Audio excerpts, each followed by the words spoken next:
আসসালামু আলাইকুম সবাইকে সবাইকে স্বাগতম জানাচ্ছি আমাদের আজকের ক্লাসে। সো দেখতেই পাচ্ছ যে আজকে আমরা কি নিয়ে আলোচনা করব, ক্লাস 6 এর সায়েন্সের C1 যেটাকে আমরা ফার্স্ট শর্ট বলতেছি। সো আজকে আমরা এটার সায়েন্সের C1 এ আমরা যেটা আলোচনা করব সেটা হচ্ছে আমাদের সায়েন্সের ফার্স্ট চ্যাপ্টারটা। কোনটা বলো তো? সেটা হচ্ছে আমাদের বৈজ্ঞানিক প্রক্রিয়া এবং পরিমাপ।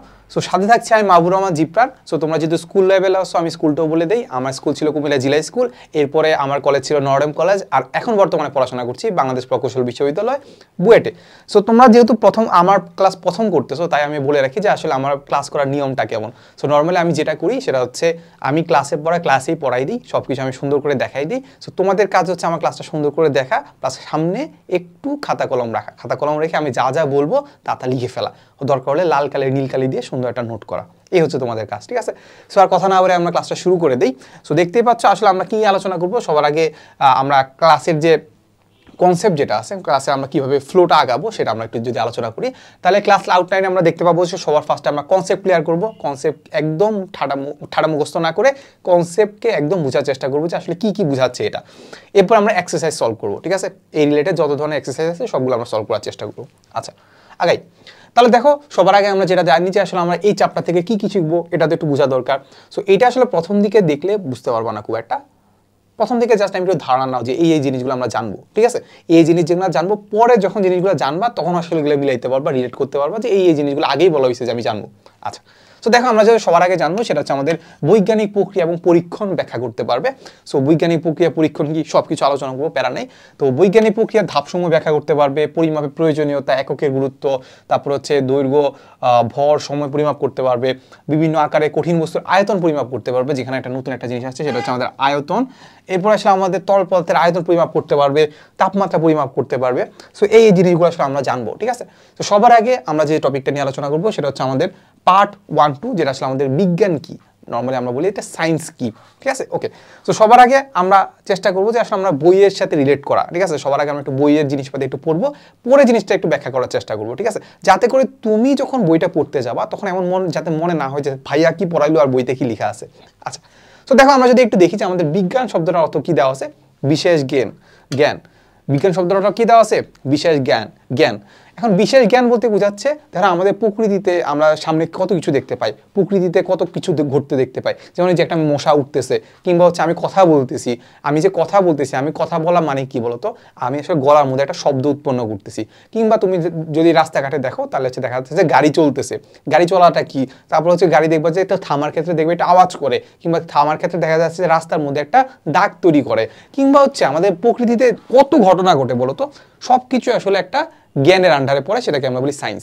সেটাকে আমরা কি বলি? সায়েন্স বা বিজ্ঞান, ঠিক আছে? এই যে দেখো তোমরা এর আগে বিভিন্ন জীব এবং জড়বস্তু সম্পর্কে জেনেছো, আবার নানা ধরনের প্রাকৃতিক ঘটনা সম্বন্ধেও জেনেছো, কিভাবে বৃষ্টি হয়, উদ্ভিদ কিভাবে খাদ্য তৈরি করে, ইত্যাদি সব কিছু আসলে আমাদের বিজ্ঞানের অংশ।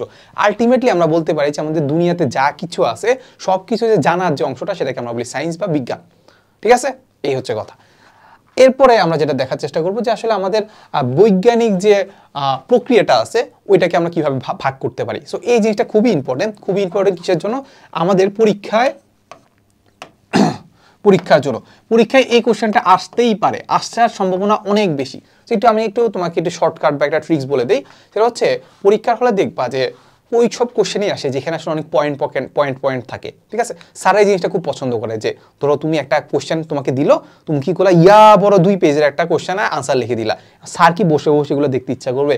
স্যারেরও তো ফ্যামিলি আছে, স্যারও তো চাইবে যে না খুব আমি তাড়াতাড়ি করে আমি ফ্যামিলির সাথে সময় কাটাই, কিংবা হচ্ছে ট্যুরে যাই। সো দেখা গেছে যে তুমি বড় কোশ্চেন যদি লিখো, স্যার আসলে এটা খুব একটা পছন্দ করবে না। সেই জন্য দেখা যাচ্ছে স্যার এমন কোশ্চেনই দেয় যেখানে আসলে তুমি সুন্দর করে পয়েন্ট আকারে লিখতে পারো। পয়েন্ট আকারে লিখলে কি হয়, স্যার খুব ইজিলি দেখতে পারবে যে তুমি সুন্দর পয়েন্টগুলো লিখছো কিনা, না লিখলে কাটা, লিখলে ভালো। এই হচ্ছে কথা। তার মানে আমরা দেখতে পাচ্ছি এখানে খুব সুন্দর পয়েন্ট আকারে জিনিসপাতি আছে, তার মানে এইটা আসার সম্ভাবনা অনেক বেশি, এটা আসার সম্ভাবনা কি অনেক বেশি, কোথাও না কোথাও আসবে। আচ্ছা, তো সবার আগে আমাদের বৈজ্ঞানিক প্রক্রিয়ার ধাপগুলো যদি আমরা বুঝতে যাই তাহলে আমাদের বলতে হচ্ছে প্রশ্ন বা সমস্যা নির্ধারণ। তো নর্মালি তোমরা দেখবা যে ছোট পোলাপান যারা আছে নর্মালি আসলে দুনিয়াদারি খুব একটা বোঝে না।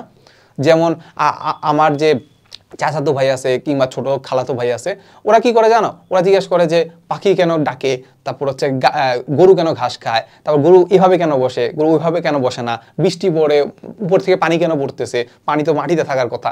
এইসব জিনিস তারা প্রশ্ন করতে থাকে, ঠিক না? এরকম সেম জিনিসগুলো আমাদের মাথাও জাগে। কিংবা বিজ্ঞানীদের কথা যদি আমরা চিন্তা করি, নিউটনের কথা চিন্তা করবো, আইনস্টাইনের কথা চিন্তা করবো, এগুলো পরে জানবো আস্তে আস্তে। তারাও এইসব জিনিসগুলো জিজ্ঞাসা করতো যে এটা কেন হচ্ছে। যেমন নিউটনের একটা জিনিস ঘটনা জানো, যে উপরে তার মাথার উপরে একটা আপেল পড়ছে, ও চিন্তা করছে যে এই আপেলটা নিচে কেন পড়তেছে, উপরে কেন পড়তেছে না। ওইখান থেকে আমরা দেখছি যে মহাকর্ষ সূত্র আবিষ্কার হয়ে গেছে, রাইট? সো প্রশ্ন করতে হবে। সো তুমিও নিজের একটু প্রশ্ন করবা, দেখবা তুমি একটা কিছু আবিষ্কার করতে পারবা, ওইটার ধারে কাছে যাইতে পারবা। সো প্রশ্ন থেকেই আসলে আমাদের বিজ্ঞানটা কি হচ্ছে, বৈজ্ঞানিক প্রক্রিয়াটা শুরু হচ্ছে। আচ্ছা, এরপরে যেটা করি সেটা হচ্ছে আমাদের বিদ্যমান তথ্য সংগ্রহ। ধরো হচ্ছে আইনস্টাইন যে মাথা পড়ছে, সে চিন্তা করছে যে এটা আসলে নিচে নিচে কেন পড়তেছে, উপরে কেন পড়তেছে না, এটা প্রশ্ন করছে। এরপরে সে কি করছে, এই বিষয় যত রিলেটেড যত জ্ঞান আছে কিংবা এই বিষয় যে কোনো বিজ্ঞানী কি কি ধারণা দিছে, ওসব সে তথ্য সংগ্রহ করা শুরু করছে। বুঝা গেছে? এরপরে সম্ভাব্য ফলাফল অনুসন্ধান, সে একটা কিছু একটা আবিষ্কার হচ্ছে, চেষ্টা করছে যে সাপোজ কিছু একটা বল আছে, বল মানে কি, ওইটা তাকে টানতেছে, ওটাকে ধরলাম আমি এক্স। সাপোজ সে একটা সম্ভাব্য একটা কি ফলাফল অনুমান করে নিছে যে হয়তোবা কিছু একটা আছে যেটাকে তাকে টানতেছে। আচ্ছা, এরপরে পরীক্ষণ, পর্যবেক্ষণ, পরিকল্পনা এবং উপাত্ত সংগ্রহের উপকরণ তৈরি। এই ব্যাপারটা বুঝো। পরীক্ষণ মানে কি, এক্সপেরিমেন্ট করা, যে দেখা যায় অন্য সবকিছু পড়তেছে কিনা, আপেল তো পড়লো, তাহলে অন্য কিছু কি পড়তেছে কিনা। এরপরে পর্যবেক্ষণ, পর্যবেক্ষণ মানে কি, বারবার দেখা যায় আসলে জিনিসগুলো হচ্ছে কিনা। তারপর আসলে আমাদের উপাত্ত সংগ্রহ, উপাত্ত মানে এটাকে আমরা ডাটা, এটাকে আমরা কি বলি, ডাটা।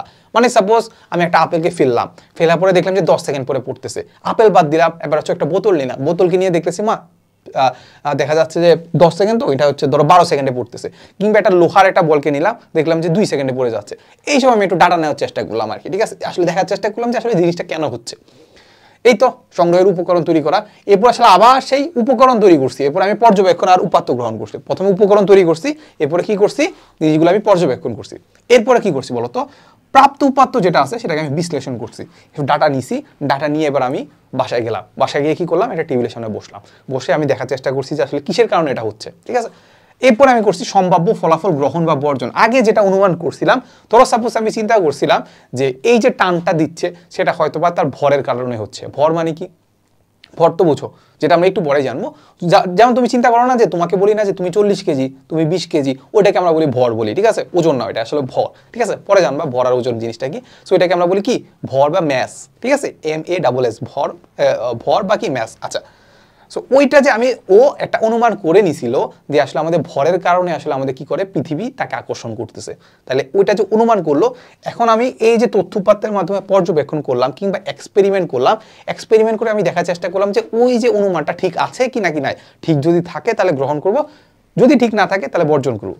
ওকে, তাহলে আমরা কি করলাম, এই জিনিসটা করলাম। এরপর আমি কি করলাম, এইবার আমি একটা কি করলাম, একটা প্রেস ব্রিফিং ডাকলাম সবাইকে, যে দেখো আমি একটা জিনিস আবিষ্কার করছি, এইবার শোনো। এইবার তোমরা যদি আমাকে গ্রহণ করো তাহলে আমি বিজ্ঞানী, আমি সায়েন্টিস্ট, যদি না মানো তাহলে তো আসলে আমি নর্মাল মানুষজনই থেকে গেলাম, ঠিক আছে? এই হচ্ছে কথা। মোটামুটি বলা যায় যে কোনো একটা বিজ্ঞানী হওয়ার জন্য কাইন্ড অফ আসলে আমাদের এই প্রসেসগুলোকে কি করতে হবে, ফলো করতে হবে। বাট ব্যাপারটা হচ্ছে এটা আসলে অনেক আগের জন্য সঠিক, বাট এখনের জন্য খুব একটা সঠিক না। কারণ কি, এখন আলটিমেটলি আসলে অনেক বিজ্ঞানী চলে আসছে, অনেক বিজ্ঞানী অনেক কিছু আবিষ্কার করে ফেলছে। কারণ ওই সময়ের মাঝে আসলে তোমার যে জিনিসটা আছে, ওই থিওরি একটা বের করলা, তুমি একটা জিনিস আবিষ্কার করলা, দেখবা যে আরেকজন এটাকে ভুল প্রমাণ করে ফেলছে, ঠিক আছে? কারণ এখন অনেক ফাস্ট, এখন আসলে এত ইজিলি আসলে জিনিসগুলো আসলে হ্যান্ডেল করা যায় না, ঠিক আছে? এই হচ্ছে কথা। আর নর্মালি আমি তোমাকে বলি, ধরো আমি যদি বুয়েটে পড়ি, বুয়েটের স্যাররা অনেক কিছু রিসার্চ করে, কিংবা আমরাও কিন্তু রিসার্চ করবো সামনে। কারণ স্যাররা যখন অনেক কিছু রিসার্চ করতেছে, কিংবা তোমার মনে হতে পারে যে কি এখন কি আসলে বিজ্ঞান আবিষ্কার হয় না, আগে তো নিউটনের কথা শুনছি, আইনস্টাইনের কথা শুনছি, এখন কি বিজ্ঞান আবিষ্কার হয় না? আমরা দেখবা বুয়েটে গেলে দেখবা যে অনেক সায়েন্টিস্ট আছে, তারা বিভিন্ন ধরনের রিসার্চ করতেছে, তাদেরকে সায়েন্টিস্ট আছে। বাট তুমি কি ওদের নাম জানো? জানো না। কেন জানো না বলো তো? এরা যখন মরবে না, মরার পরে জানবে। ব্যাপারটা হচ্ছে এটা, মানে ব্যাপারটা হচ্ছে এটা যে নিউটন, যখন আমরা নিউটনের কত বছর পরে আসলে আমরা তাদের কথা স্মরণ করতেছি, 100-200 বছর পর স্মরণ করতেছি। তারা তাদের যমনাকালে বা তাদের যে তারা যে জীবিত ছিল, তখনও দেখা গেছে তাদেরকে কেউ পাত্তা দিত না। তারা মনে হতো পাগল, এই তো এটা কি আবিষ্কার করছে, ঠিক না? তারাও তাদের খুব একটা পরিচিত ছিল না। তাদের দেখা গেছে যে বেশিরভাগ বিজ্ঞানীর জীবন ছিল কাইন্ড অফ হচ্ছে একদম গরিবের মতো, গরিবী হাওলা, ঠিক আছে? এই তো আমরা এখন যাদেরকে সেলিব্রিটি বানানোর চেষ্টা করি, আমরা ভাবতাম যে এখন যদি নিউটন যদি থাকতো তাহলে সেলফি তুলতাম, সেলিব্রিটি টাইপের ট্রিট করতাম।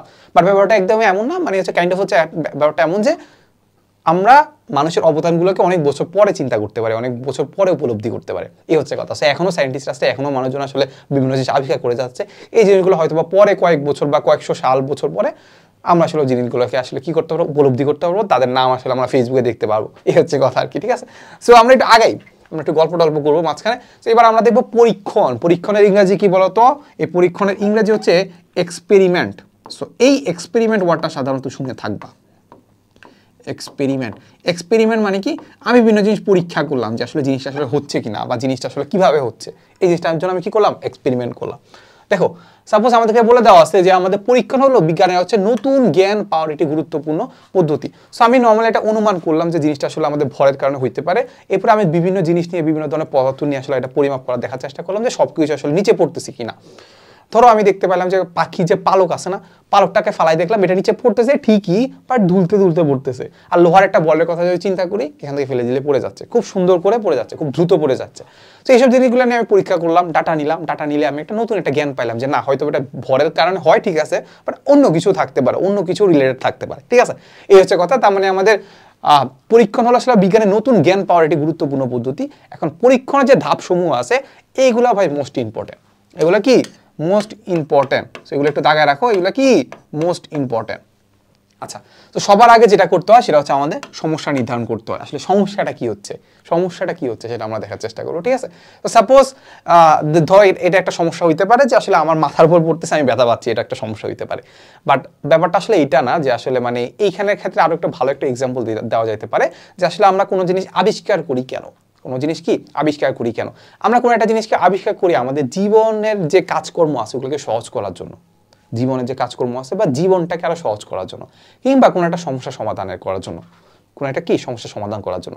সাপোজ আমি এখন তোমাকে অনলাইনে পড়াচ্ছি, তুমি ক্লাস 6-এ পড়ো, তোমাকে আমি অনলাইনে পড়াচ্ছি। কেন অনলাইনে পড়াচ্ছি? এখানে তার মানে আসলে আমরা কি টেকনোলজি অ্যাপ্লাই করতেছি? তুমি তো বুঝতে পারলা যে আমি অনলাইনে পড়াইতেছি মানে টেকনোলজি অ্যাপ্লাই করতেছি। টেকনোলজিটা মানে কি? প্রযুক্তি। প্রযুক্তিটা কোথায় থেকে আসছে? সায়েন্স থেকে আসছে, ঠিক আছে। তো এখন তার মানে আসলে আমি আলটিমেটলি কি সমস্যা সমাধান করতেছি বলো তো? এই যে তুমি আসলে বাইরে যাইতে পারতেছো না, কিংবা তোমার আসলে তুমি একটু প্রত্যন্ত চলে আসো যেখানে আসলে তোমার ভালো টিচার নাই, তাহলে তোমার আসলে পড়াশোনার দায়িত্ব কে নিবে? আমরা নিচ্ছি। তাহলে এইটা একটা কি বলতো, এটা একটা কি, এটা একটা সমস্যার সমাধান। কিংবা এমন হইতে পারে যে তুমি আসলে যদি বাইরে পড়াশোনা করো, বাইরে এত এত স্যারের কাছে ঘুরো, তাহলে দেখা যাচ্ছে তোমার টাইমটা ওয়েস্ট হচ্ছে। তাহলে ওই টাইমটা যাতে ওয়েস্ট না হয়, তাহলে ওইটাকে তোমারটাকে আমি জীবনটাকে একটু সহজ করে দিচ্ছি, তোমার জীবনের যে পড়াশোনাটাকে একটু সহজ করে দিচ্ছি, খুব সুন্দর করে বুঝাই দিচ্ছি। এই যে একটা জিনিস প্রসেসের মধ্যে আছে, এটাকে আমরা বলি যে পরীক্ষণের প্রথমে সবার আগে কি করতে হবে? সমস্যা নির্ধারণ করতে হবে। আচ্ছা, সমস্যা নির্ধারণ করলাম, এরপর আমার কি করতে হবে? জানা তথ্য সংগ্রহ করলাম। মানে আমি সমস্যা নির্ধারণ করলাম যে তুমি আসলে বাসায় তোমার পড়া হচ্ছে না, তোমার বাসায় বসে কি পড়া হচ্ছে না। এরপরে আমি জানা তথ্য সংগ্রহ করলাম, কি করলাম? আমি আমার চাচাতো ভাইকে কল দিলাম যে তুমিও তো ক্লাস 6-এ পড়ো, তোমার আসলে কি কি সমস্যা হচ্ছে আমাকে বলো, এই সমস্যাটা কিভাবে সমাধান করা যায়, কি করলে আসলে তোমার সমাধান করা যায়। ওকে, তাহলে জানা তথ্য সংগ্রহ করলাম। এরপর আমরা করলাম যে আনুমানিক বা অনুমিত সিদ্ধান্ত গ্রহণ। সো আমি সিদ্ধান্ত করলাম, ও আমাকে বলছে যে ভাই আপনি যদি আমাকে পড়ান তাহলে হয়তো বা আমার পড়াশোনাটা একটু আগাইতে পারে। ওকে, তাহলে আমি নোট ডাউন করে ফেললাম যে আমি ওকে যদি পড়াই তাহলে কি হচ্ছে, সমস্যাটা সমাধান হয়ে যাচ্ছে। এরপরে কি করলাম?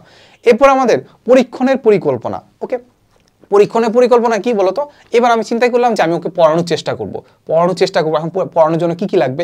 ইকুইপমেন্টের লাগবে। এই যে এবার আমি কি করলাম, ইকুইপমেন্ট লাগবে হচ্ছে মোবাইল।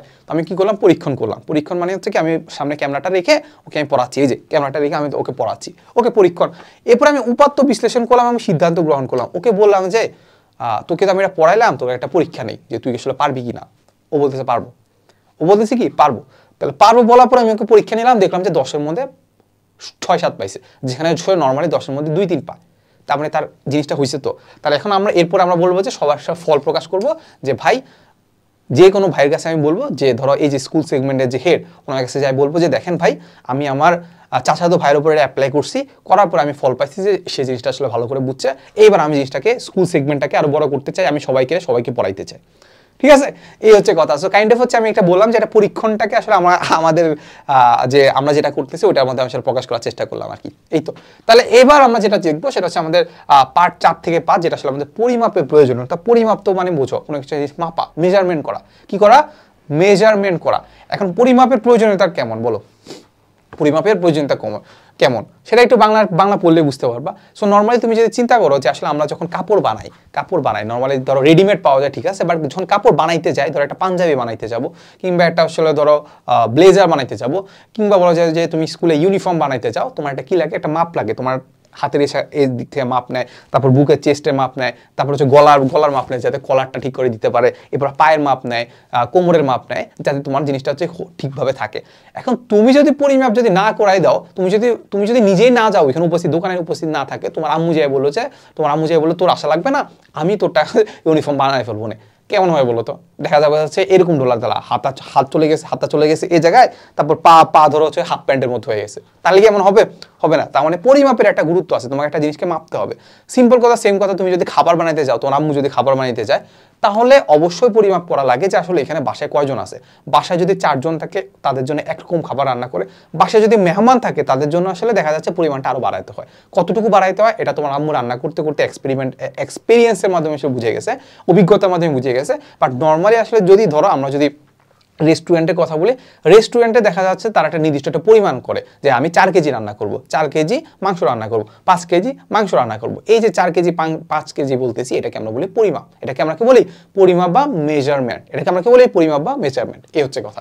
তার মানে পরিমাপের একটা গুরুত্ব আছে। যদি কখনো বলে যে পরিমাপের গুরুত্ব কেমন, সুন্দর করে এক্সাম্পল দিয়ে বলে দিবা যে পরিমাপের এই হচ্ছে গুরুত্ব, ঠিক আছে? আচ্ছা, এরপরে আমরা দেখবো সেটা হচ্ছে আমাদের বলে দেওয়া আছে যে দৈনন্দিন জীবনে 10টি ঘটনা লিপিবদ্ধ করো, একটি তালিকা তৈরি করো যাতে সঠিক পরিমাপ প্রয়োজন, ভুল যদি হয় তাহলে সমস্যা হয়ে যাবে। তাহলে এটা কি করবো বলো? এটা নর্মালি তোমরা বের করে ফেলতে পারবা। 1 নম্বরে সাপোজ হচ্ছে আমাদের খাবারের ক্ষেত্রে, খাবার, ঠিক আছে। এরপরে 2 নম্বর হচ্ছে আমাদের ইউনিফর্ম তৈরি করতে,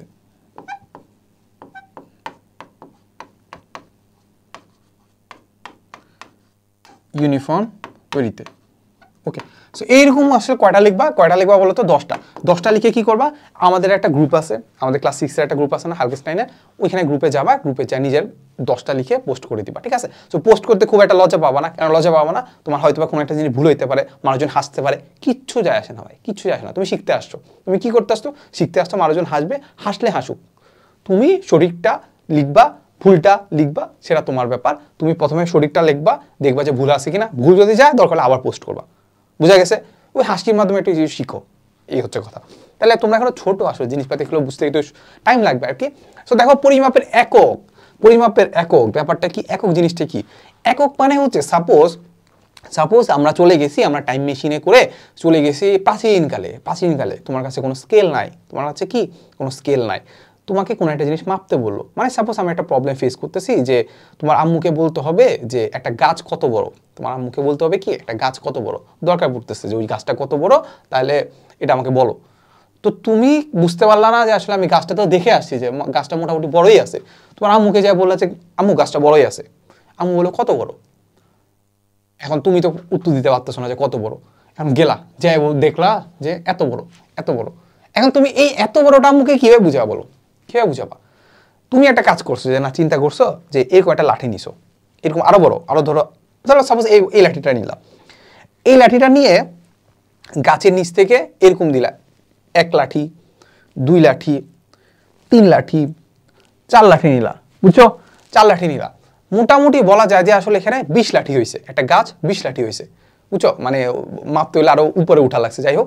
সো 20টা লাঠি হয়েছে। তুমি আম্মুর কাছে যাই গেছো যে আম্মু এই যে লাঠি, এই যে কাঠি যেটা দেখতে পাচ্ছ না, এই কাঠিটাকে যদি আমি 10টা কাঠি যুক্ত করি উপরে, তাহলে গাছটা সমান হবে। সরি 20টা কাঠি যদি যুক্ত করি তাহলে গাছটা সমান হবে। আম্মু তো খুবই ইমপ্রেস যে আমার ছেলে আসলে অনেক কিছু আবিষ্কার করে ফেলছে।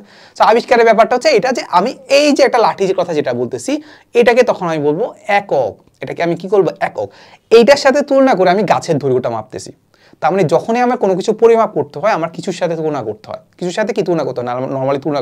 নর্মালি আসলে আমার পরিমাপ করা যায় না তুলনা না করলে। তার মানে আমরা বলে দিচ্ছি যে এইটা হচ্ছে 1 লাঠি আর গাছটা 10 লাঠি। তাহলে কোনটার সাথে তুলনা করলাম? 1 লাঠির সাথে তুলনা করলাম, বুঝা যাচ্ছে? 1 লাঠির সাথে তুলনা করে বললাম 10 লাঠি। এখন ভরের কথাও সেম, আমরা কিছু একটাকে ধরে নিলাম যে এটা 1 কেজি, ওইটার সাথে আমি কত গুণ, ধরো আমি 70 গুণ, তাহলে আমি 70 কেজি। এই হচ্ছে কথা। তার মানে আমরা কোনো একটা জিনিসকে পরিমাপ করার জন্য আমার কি লাগে? সবার ফার্স্টে একটা একক লাগবে, ঠিক আছে? এখন ব্যাপারটা হচ্ছে এটা যে মানে যখন আমরা সামনে আগাইলাম, মানে আসলে আমরা যেমন মানে দেখা গেছে যে আমরা তো গুহায় বসবাস করা শুরু করছি, তখন দেখা গেছে যে পৃথিবীর এক অঞ্চলের মানুষ এইটাকে বলতেছে 1 একক, আর আরেকজন বলতেছে এত বড় একটাকে বা 1 হাতকে আমি বলতেছি 1 একক। দেখা গেছে যে একটু ভিন্নতা দেখা গেছে যে এক একজন এক একটা নাম বলতেছে, কিংবা এটাকে বলতেছে একজন বলতেছে এতটুকু হচ্ছে মিটার আর আমি বলতেছি এতটুকু সেন্টিমিটার। ঠিক আছে, এক একজন এক এক নামে বলা শুরু করছে, বা এতটুকু হচ্ছে 1 জীব প্রাণ, বললাম কি এতটুকু হচ্ছে কি 1 জীব প্রাণ, এক একজন এক একটা বলা শুরু করছে। সো পরে আমরা যখন আসলে কমিউনিকেশন শুরু করলাম, টেকনোলজি আবিষ্কার হলো, তখন দেখা গেছে যে আমরা এক প্রান্তের মানুষজনকে চেনা শুরু করলাম, আরেক প্রান্তের মানুষ আমাদেরকে চেনা শুরু করলো। চেনা শুরু করতে করতে দেখা গেছে যে আমরা তাদের ব্যাপারগুলো বুঝতে পারলাম যে আসলে তোমরা কিভাবে মাপো। তখন বলছে যে আমরা এই লাঠি দিয়ে মাপি, তো বলছে ওরা বলছে যে আমাদেরকে তোমরা কি দিয়ে মাপো, আমরা মাপছি হচ্ছে হাত দিয়ে। তাহলে বলে যে ব্যাপারটা তো আসলে একটু ভুল হয়ে যাচ্ছে, মানে আমাদের মানুষজন যদি তোমাদের এখানে যায় তাহলে তোমাদের জিনিসগুলো বুঝবে না, তোমাদের মানুষজন যদি আমাদের এখানে আসে তাহলে তোমাদের মানুষটা বুঝবে না।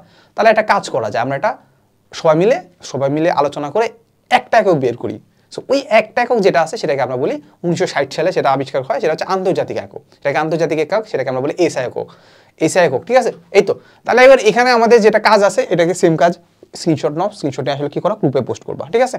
কাজটা করবা, করার পরে পোস্ট করবা আর কি। এই যে দেখো, তোমাদের কমপক্ষে 10 জন নিজ নিজ পা দিয়ে শ্রেণীকক্ষে দৈর্ঘ্য মাপো। দৈর্ঘ্য মানে কি, এই যে এখান থেকে ওইখান পর্যন্ত, এই যে 1 পা 2 পা 3 পা 4 পা 5 পা 6 পা 7 পা এভাবে মাপবা আর কি, ঠিক আছে? মাপে দেখবা যে কয় পা হয় আর কি। আচ্ছা, এরপরে সেটা হচ্ছে আমাদের যে পরিমাপের এককগুলা, যেটা বললাম যে পরিমাপের একক, পরিমাপের এককের ক্ষেত্রে আমরা দেখতে পাবো যে আসলে আমাদের দৈর্ঘ্যের একক, ভরের একক, সময়ের একক, তাপমাত্রার একক, বিদ্যুৎ প্রবাহের একক, আলোক উজ্জ্বলের একক, পদার্থের পরিমাণের একক, এই 7টিকে আমরা বলি হচ্ছে মৌলিক একক। এটাকে আমরা কি বলি, মৌলিক একক। সো আমরা এই যে ধরে নিলাম, আমি যে ধরে নিলাম যে এই যে একক যেগুলো আছে, এই যে একক যেগুলো আছে, এইগুলাকে আমরা বলি যে এই 7টাকে আমরা বলি কি, মৌলিক একক। এই 7টাকে আমরা কি বলি, মৌলিক একক, ঠিক আছে? মৌলিক একক মানে কি, এইটা আসলে কাইন্ড অফ বলা যায় যে আসলে আমরা এটা ধরে নিচ্ছি যে আসলে এই জিনিসগুলো দিয়ে আমি সবকিছু পরে যত রাশি আছে, যত রাশিগুলো আছে আমরা কি করব, পরিমাপ করব, ঠিক আছে?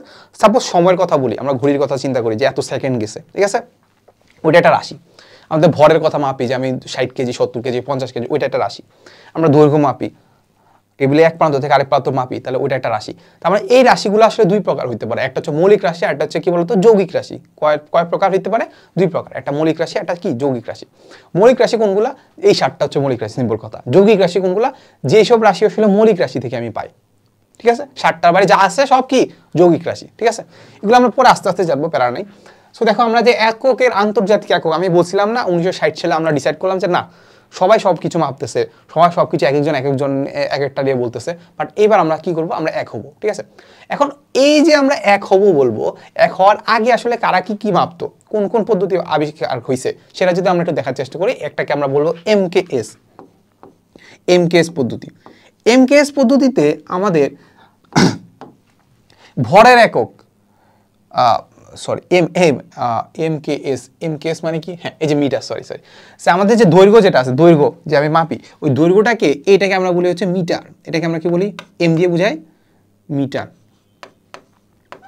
মিটার। কে দিয়ে বোঝায় হচ্ছে আমাদের কিলোগ্রাম, বা এটাকে আমরা বলি কেজি, কিলোগ্রাম বা কি কেজি, নর্মালি এটাকে বোঝায় কিলোগ্রাম। আর এস দিয়ে বোঝায় হচ্ছে আমাদের সেকেন্ড।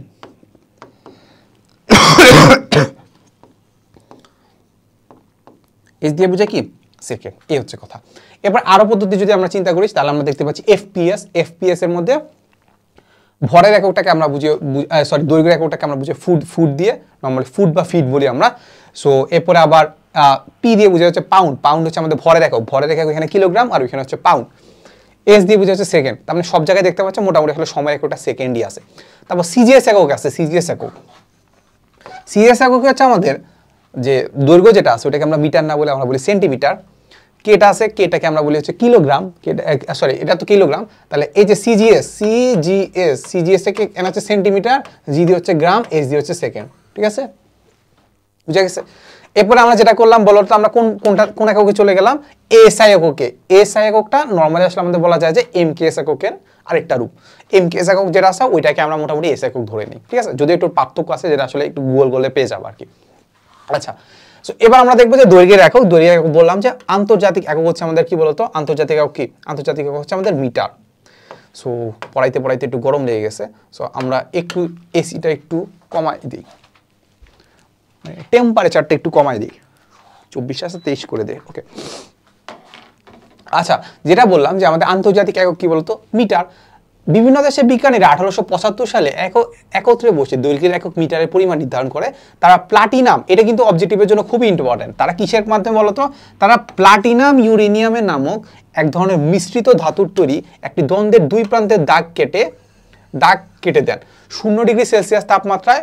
ওই দুইটি নির্দিষ্ট দাগের মধ্যবর্তী দূরত্বকে আমরা কি বলি, মিটার। ঠিক আছে, তো তারা কি করছে, দুইটা পদার্থ আছে, একটা হচ্ছে প্লাটিনাম, একটা হচ্ছে ইরিডিয়াম। প্লাটিনাম আর ইরিডিয়াম দুইটা মিশ্রণ করে একটা পদার্থ হয়। ওই পদার্থ সাপোজ আমি কি করলাম, আমি নিলাম এতটুকু নিলে এই এতটুকুকে আমি ধরে নিছি 1 মিটার, ধরে নিছি কি 1 মিটার, বলছে যে পৃথিবীর যা কিছু উল্টায় যাক আমরা এতটুকুকেই ধরবো কি 1 মিটার। তাহলে এতটুকুকে কি ধরলাম,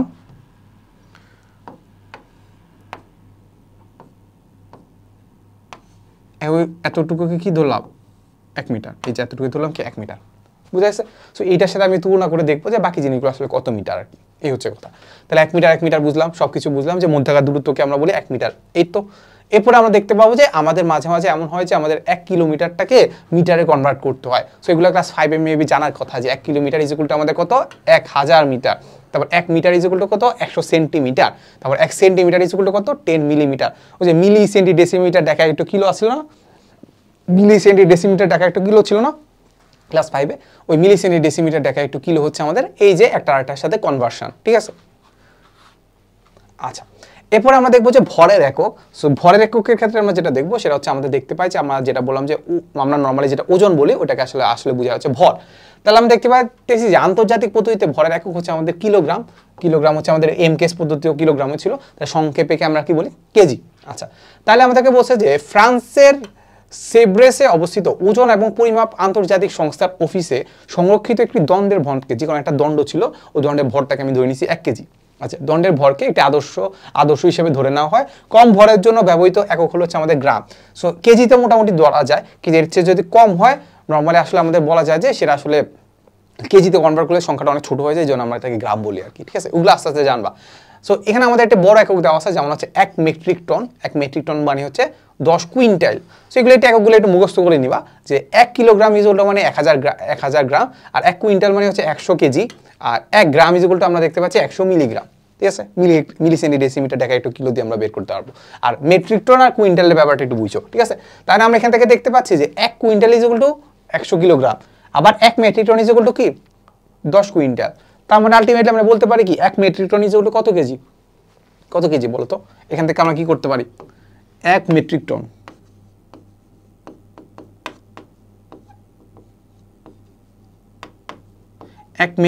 ইজ ইকুয়াল টু আমরা দেখতে পাচ্ছি 10 quintal. 1 metric tonne is 10 quintal. আবার আমরা দেখতে পাচ্ছি যে 1 quintal is equal to 100 kg. তার মানে আমরা কি করতে পারি, 10 ইন্টু কত করতে পারি, 100। একটা হচ্ছে 1 quintal is equal to 100 KG, তাহলে 10টা কত, 10 ইন্টু এত, তাহলে এত কেজি। তার মানে আলটিমেটলি আমরা দেখতে পাচ্ছি কত, 1000 কেজি। সো এটা একটু মুখস্থ করে নিও যে 1 metric tonne is equal to কত, 1000 কেজি। ইংলিশেও লিখতে পারো, বাংলাতেও লিখতে পারো আর কি।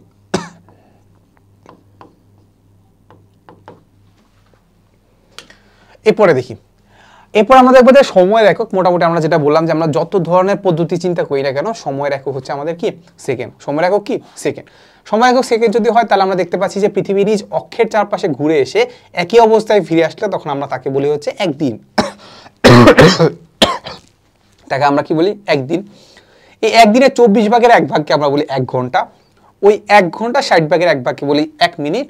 1 মিনিটের 60 ভাগের 1 ভাগকে বলি আমরা মৌলিক একক সেকেন্ড। তার মানে আমরা উল্টা হয় বলতে পারি না, যে 60 সেকেন্ডে আসলে আমাদের কি হয়, 1 মিনিট। এরপরে 60 মিনিটে হয় হচ্ছে আমাদের 1 ঘন্টা। তারপর 24 ঘন্টায় আসে আমাদের হয় হচ্ছে একদিন। এই তো, এগুলো একটু নিজের একটু চিন্তা করলে বুঝতে পারবে আর কি। ঠিক আছে, ওকে। তারপর একদিন ইজ ইকুয়াল টু 24 ঘন্টা, 1 ঘন্টা ইজ ইকুয়াল টু 60 মিনিট, আর 1 minute is equal to 60 second. আচ্ছা, এরপরে বলছি যে দৈর্ঘ্য, বর এবং সময়ের পরিমাপ যদি আমরা একটু পরিমাপ করতে চাই তাহলে আসলে আমি কিভাবে করব, আদর্শ মানের সাথে তুলনা করব। সিম্পল কথা কি, আদর্শ মানের সাথে কি তুলনা করব। আদর্শ মানের জন্য আমাদের দৈর্ঘ্যের জন্য আমাদের কি আছে, একটা স্কেল আছে। তো স্কেলে সুন্দর করে বলে দিছে যে এতটুকু 1 মিটার বা এতটুকু 1 ইঞ্চি, ওটার সাথে আমি তুলনা করি। ভরের ক্ষেত্রে আমরা কি করি, আমরা হচ্ছে একটা বাটখারা নেই, কিংবা আসলে আমাদের ওই যে এখন তো ডিজিটাল যন্ত্র আছে, ওইটার মাধ্যমে আমরা দেখতে পাই যে আসলে আমাদেরকে ওখানে বলে দেওয়া আছে যে এতটুকু যদি মানুষজন ওঠে, এতটুকু অল্প একটু ভর যদি দেয় সেটা 1 কেজি, তাহলে আমি এত ওজনের একটা মানুষজন যদি উঠি তাহলে আমাদের কত ভর দিবে আর কি। এই তো। তারপর সময় রেখক, সময় রেখক আমাদের যে ঘড়িটা আছে, ঘড়িটাই আসলে আমাদের কি সময় পরিমাপ করতে সাহায্য করে আর কি। এরপরে দেখি, এই যে দেখো, তাহলে দৈর্ঘ্য পরিমাপের জন্য আমার কি লাগবে? স্কেল লাগবে। বাট স্কেল লেখাতে একটু মাথায় রাখবা যে আসলে আমরা অলওয়েজ যেন আসলে একদম উপর থেকে দেখি, সাইড থেকে যাতে না দেখি। সাইড থেকে দেখলে কি ব্যাপারটা আসলে সুন্দর হবে না, মানে ঠিকভাবে বুঝতে পারবা না যে আসলে কত দাগ পর্যন্ত গেছে, ঠিক আছে। এরপরে বলছে যে দৈর্ঘ্যের পরিমাপ, এই যে পয়সার পুরুত্ব আমরা বের করতে পারবো। কতগুলো পয়সা যদি একটার উপর একটা রাখি, তাহলে ওটার যে পুরুত্বটা বা কতটুকু উঁচা, ওটা আমরা বের করে ফেলতে পারবো না। স্কেলটাকে দাঁড় করাবো, দাঁড় করায় দেখবো এটা কত দাগ পর্যন্ত গেছে, তাহলে ওইটা অতটুকু ছিল আমাদের কি বলতো, ওটা তাদের দৈর্ঘ্য। আচ্ছা, এরপরে বলে দেওয়া আছে যে ভরের একক বাম, দাড়িপাল্লাতে তো বুঝো, দাড়িপাল্লা তো বুঝো, দুই পাশে দুইটা জিনিস থাকে। তারপর একটার ভর এক জায়গায় রাখলাম, আর একটার ভর আরেক জায়গায় রাখলাম। একটাতে দেখা গেছে 100 গ্রাম রাখলাম, এখানে আরেকটাতে রাখলাম, একটা বস্তুকে রাখলাম। দুইটা যদি সমান হয়ে যায়, তার মানে বলতে পারি এটা 100 গ্রাম, এটা 100 গ্রাম, ঠিক আছে। আমাদের কি কোশ্চেন দেওয়া আছে বলতো, একটি দাড়িপাল্লার বাম পাল্লায় যদি 100 গ্রামের একটি বাটখারা রাখো, তাহলে এবার ডান দিকে একটির পর একটি মার্বেল নিতে থাকো, যতক্ষণ পর্যন্ত বাম আর ডান পাল্লা সমান অবস্থায় থাকে। কতটি মার্বেলের ভর 100 গ্রাম হবে, এটা আমরা দেখার চেষ্টা করব। কতটা মার্বেলের কি ভর 100 গ্রাম। সাপোজ আমরা চিন্তা করলাম যে 100 গ্রাম, ধরো 10টা মার্বেলের ভর পাইলাম 100 গ্রাম, তাহলে একটা মার্বেলের ভর কত? 10 দিয়ে ভাগ দিয়ে দাও, তাহলে আলটিমেটলি দেখতে পাচ্ছি কত, ঐকিক নিয়ম আর কি নর্মালি, তার আলটিমেটলি দেখতে পাচ্ছি 10 গ্রাম। এই তো। এরপরে আমরা সময়ের ক্রমাঞ্চন বা দাগাঙ্কন দেখে আমরা বুঝতে পারি যে আসলে সেটা আসলে আমাদের কত। এটাকে আমরা বলি সূর্য ঘড়ি। এটাকে আমরা কি বলি? সূর্য ঘড়ি। তো সূর্য ঘড়িতে কি করে বলতো, আমরা এরকম একটা কি করি, একটা লাঠি পুঁতে দিই। পুঁতে দেওয়ার ফলে দেখা গেছে যে সাপোজ প্রতি একদিন আমি একদিন পর্যবেক্ষণ করলাম। পর্যবেক্ষণ করা মানে কি, সাপোজ আমি এখানে একটা সাপোজ এই লাঠিটা আসলে যখন আসলে ছায়া যেটা দিচ্ছে, ছায়াটা সাপোজ এই জায়গায় আসছে, ছায়াটা কি এই জায়গায় আসছে। ছায়া যখন এই জায়গায় আসছে, সাপোজ আমি ধরে নিলাম যে এটা সকালের 10টা বাজে, সকালে কি 10টা বাজে।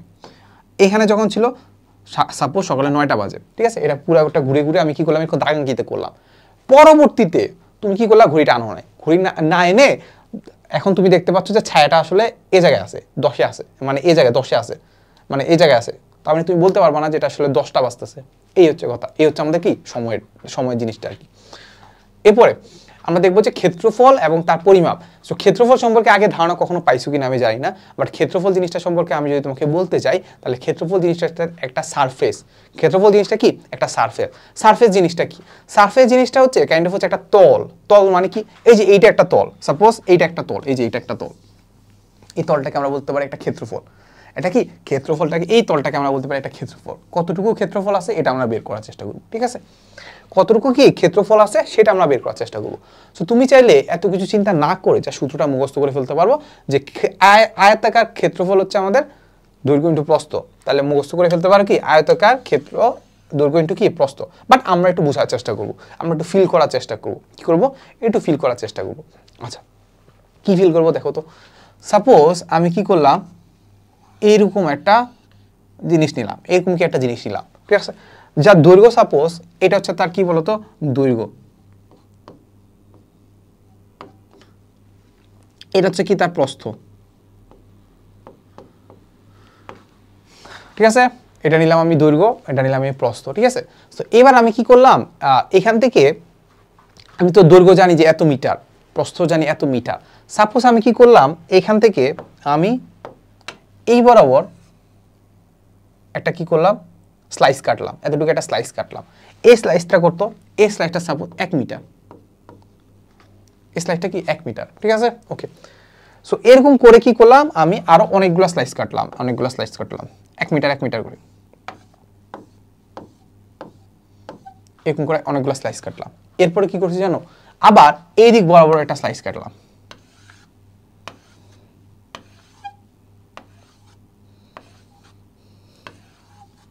এই যে এখানে যে স্লাইসটা কাটলাম, দেখা গেছে যে এইটা হচ্ছে আমাদের সেই 1 মিটার, এটা 1 মিটার, এটা 1 মিটার, ঠিক আছে। এই যে এটা 1 মিটার, এটা 1 মিটার, বুঝা গেছে। আচ্ছা, এতে করে আসলে লাভ কি হলো, লাভ হচ্ছে এখন আমরা কি জানো, আমরা হচ্ছে কনসার্ন বা আমরা হচ্ছে জানতে চাই যে এই ব্লকটার আসলে, এই ব্লকটা হচ্ছে আমাদের একক, এই ব্লকটা আসলে কয়টা আছে সেটা আমরা জানতে চাইবো।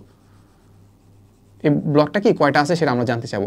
এই ব্লকটার কথা যদি আমি চিন্তা করি, এই ব্লকটার যে দৈর্ঘ্য যেটা আছে, দৈর্ঘ্য কত 1 মিটার, যেহেতু এতটুকু কাটছে 1 মিটার। প্রস্থ কত, প্রস্থ কি যে এইভাবে যেহেতু কাটছি, তাহলে প্রস্থ এতটুকু 1 metre, 1 metre 1 metre 1 metre 1 metre 1 metre. তার মানে এটাকে কাইন্ড অফ একটা আমি আদর্শ ধরে নিতে পারি। এই যে বক্সটাকে আমি ধরে নিতে পারি কি আদর্শ, বক্সটাকে ধরে নিতে পারি কি আদর্শ, আদর্শটাকে আমরা বলতেছি ক্ষেত্রফলের আদর্শ মান। ওই যে আমরা বললাম না আমরা একক যখন চিন্তা করতেছিলাম না, তাহলে এটাকে ধরে নিতে পারি একক ক্ষেত্রফল। এটাকে আমরা কি ধরে নিই? একক ক্ষেত্রফল, একক ক্ষেত্রফল। এখন এই যে ক্ষেত্রফল যেটা আছে, এই পুরো সারফেস যেটা আছে, তল যেটা আছে, যেটা দৈর্ঘ্য হচ্ছে সাপোজ কিছু একটা, প্রস্থ হচ্ছে এতটুকু, তাহলে এই ক্ষেত্রফলে আসলে এরকম কয়টা বক্স আছে, ওই বক্সটা যদি আমরা গুনতে পারি তাহলে আলটিমেটলি বলতে পারি যে এখানে আসলে আমাদের একক ক্ষেত্রফলের কত গুণ এখানে বক্স আছে বা কতটা বক্স আছে, তা আমরা আলটিমেটলি বলতে পারি যে আসলে ওই একক ক্ষেত্রফলের সাথে তুলনা করে আমি বলতে পারি এটা ক্ষেত্রফলটা কত। বুঝা গেল?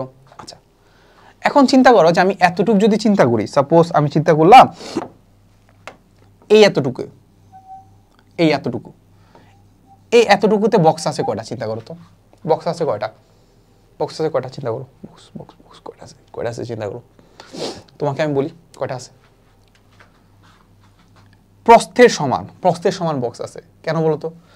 সাপোজ প্রস্থ হচ্ছে এখানে 6টা, প্রস্থ হচ্ছে এখানে 10টা। দেখো দেখো প্রস্থ যদি আমরা চিন্তা করি, প্রস্থ এখানে কত বলো তো? এটার 1 metre, 1 metre 2 metre, 1 metre 2 metre 3 metre 4 metre 5 metre 6 metre 7 metre 8 metre. প্রস্থ 8 মিটার, আর এটাকে প্রত্যেকটাকে এক ভাগ করছি, এক মিটার 1 মিটার করে এক ভাগ করছি, তাহলে কয়টা ভাগ আছে? 8টা। তাহলে কয়টা ভাগ আছে? 8টা। তার মানে এখানে বক্স কয়টা আছে বলো? এখানে কয়টা বক্স আছে? 8টা বক্স আছে। 8টা মানে কি? প্রস্থ না? 8টা মানে কি? প্রস্থ। এই ব্যাপারটা বুঝো একটু। প্রস্থ 8 মিটার, এটাকে আমি একটা একটা করে ভাগ করছি, তাহলে কয়টা কয়টা বক্স আছে? 8টা। তার মানে কার সমান বক্স আছে? প্রস্থের সমান বক্স আছে, প্রস্থের সমান বক্স আছে। ঠিক আছে? 1 মিটারে 1 মিটারে 1 মিটারে বক্স আছে কয়টা? 1 মিটারে বক্স আছে কয়টা? এই যে প্রস্থ যতটা ততটা। 1 মিটারে বক্স আছে কত? এই যে এই 1 মিটারে বক্স আছে কয়টা? প্রস্থ প্রস্থ যতটা ততটা। তাহলে এখানে আমার কত কত মিটার আছে? দৈর্ঘ্য যে সমান মিটার আছে, দৈর্ঘ্য ধরো 100 মিটার, তার মানে 100টা কি আছে? এরকম স্লাইস আছে। তার মানে 100 মিটারে কয়টা বক্স আছে সেটা আমরা বের করব। তাহলে এই যে 100 মিটার বলতে আমরা দৈর্ঘ্য বোঝাচ্ছি, তাহলে এই দৈর্ঘ্য বরাবর কতটা, দৈর্ঘ্য বরাবর কি কতটা বক্স আছে, তার মানে আলটিমেটলি আমরা বলতে পারি প্রস্থ আর কি করতে পারি ইনটু কি করতে পারি দৈর্ঘ্য। ঠিক আছে? তাহলে প্রস্থ ইনটু দৈর্ঘ্য যদি করি তাহলে আলটিমেটলি পেয়ে যাচ্ছি কয়টা বক্স আছে। এইটা হচ্ছে আমাদের প্রস্থ ইনটু দৈর্ঘ্য হচ্ছে আমাদের কি বক্সের সংখ্যা, আর একটা বক্সের সাথে তুলনা করলে আলটিমেটলি বলতে পারি ওইটা আসলে আমাদের কি বলতো আলটিমেটলি ক্ষেত্রফল। তাহলে দৈর্ঘ্য ইনটু প্রস্থ কি ক্ষেত্রফল। ঠিক আছে? সো বক্সের ব্যাপারটা যদি তোমরা না বুঝো তাহলে আমি একটু বুঝাই দিই। দেখো সাপোজ এইটা হচ্ছে আমাদের এইটা। ঠিক আছে? এইটা। সো সাপোজ দৈর্ঘ্য যদি চিন্তা করি, দৈর্ঘ্য প্রস্থ যদি দৈর্ঘ্য ধরো সাপোজ এইটা, না জিনিসটাকে একটু আরো সুবিধা করে দিই। হ্যাঁ, দৈর্ঘ্য সাপোজ 3 মিটার, আর প্রস্থ হচ্ছে 3 মিটার, 3 মিটার 3 মিটার, তাহলে এটা হচ্ছে আমাদের 1 metre 1 metre 1 metre 1 metre 1 metre 1 metre 1 metre 1 metre 1 metre 1 metre 1 metre 1 metre এমন 1 মিটার। তাহলে বক্স আছে কয়টা বলো? 1টা 2টা 3টা 4টা 5টা 6টা 7টা 8টা 9টা। 9টার জন্য কি করতে হয় বলো? 3 আর 3 গুণ করতে হয়। এখন তোমার মনে হয় যে না ভাই আমি এদিকে আরেকটা বাড়াবো, তাহলে কি করলাম? 4 নিলাম, আর এদিকে হচ্ছে আমাদের 3। ঠিক আছে? বক্স কয়টা?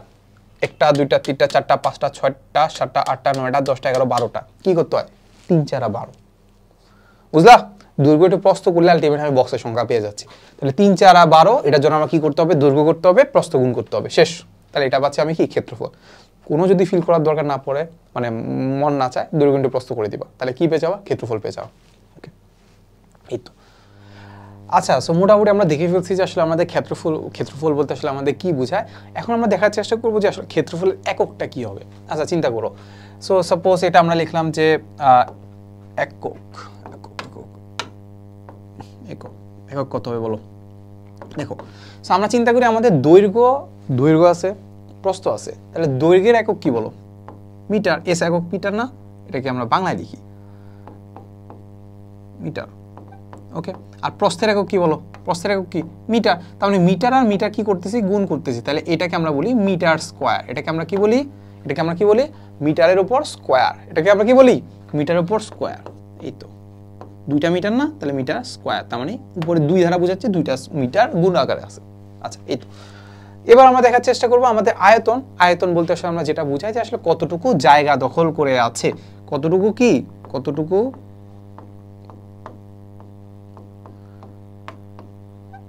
জায়গা।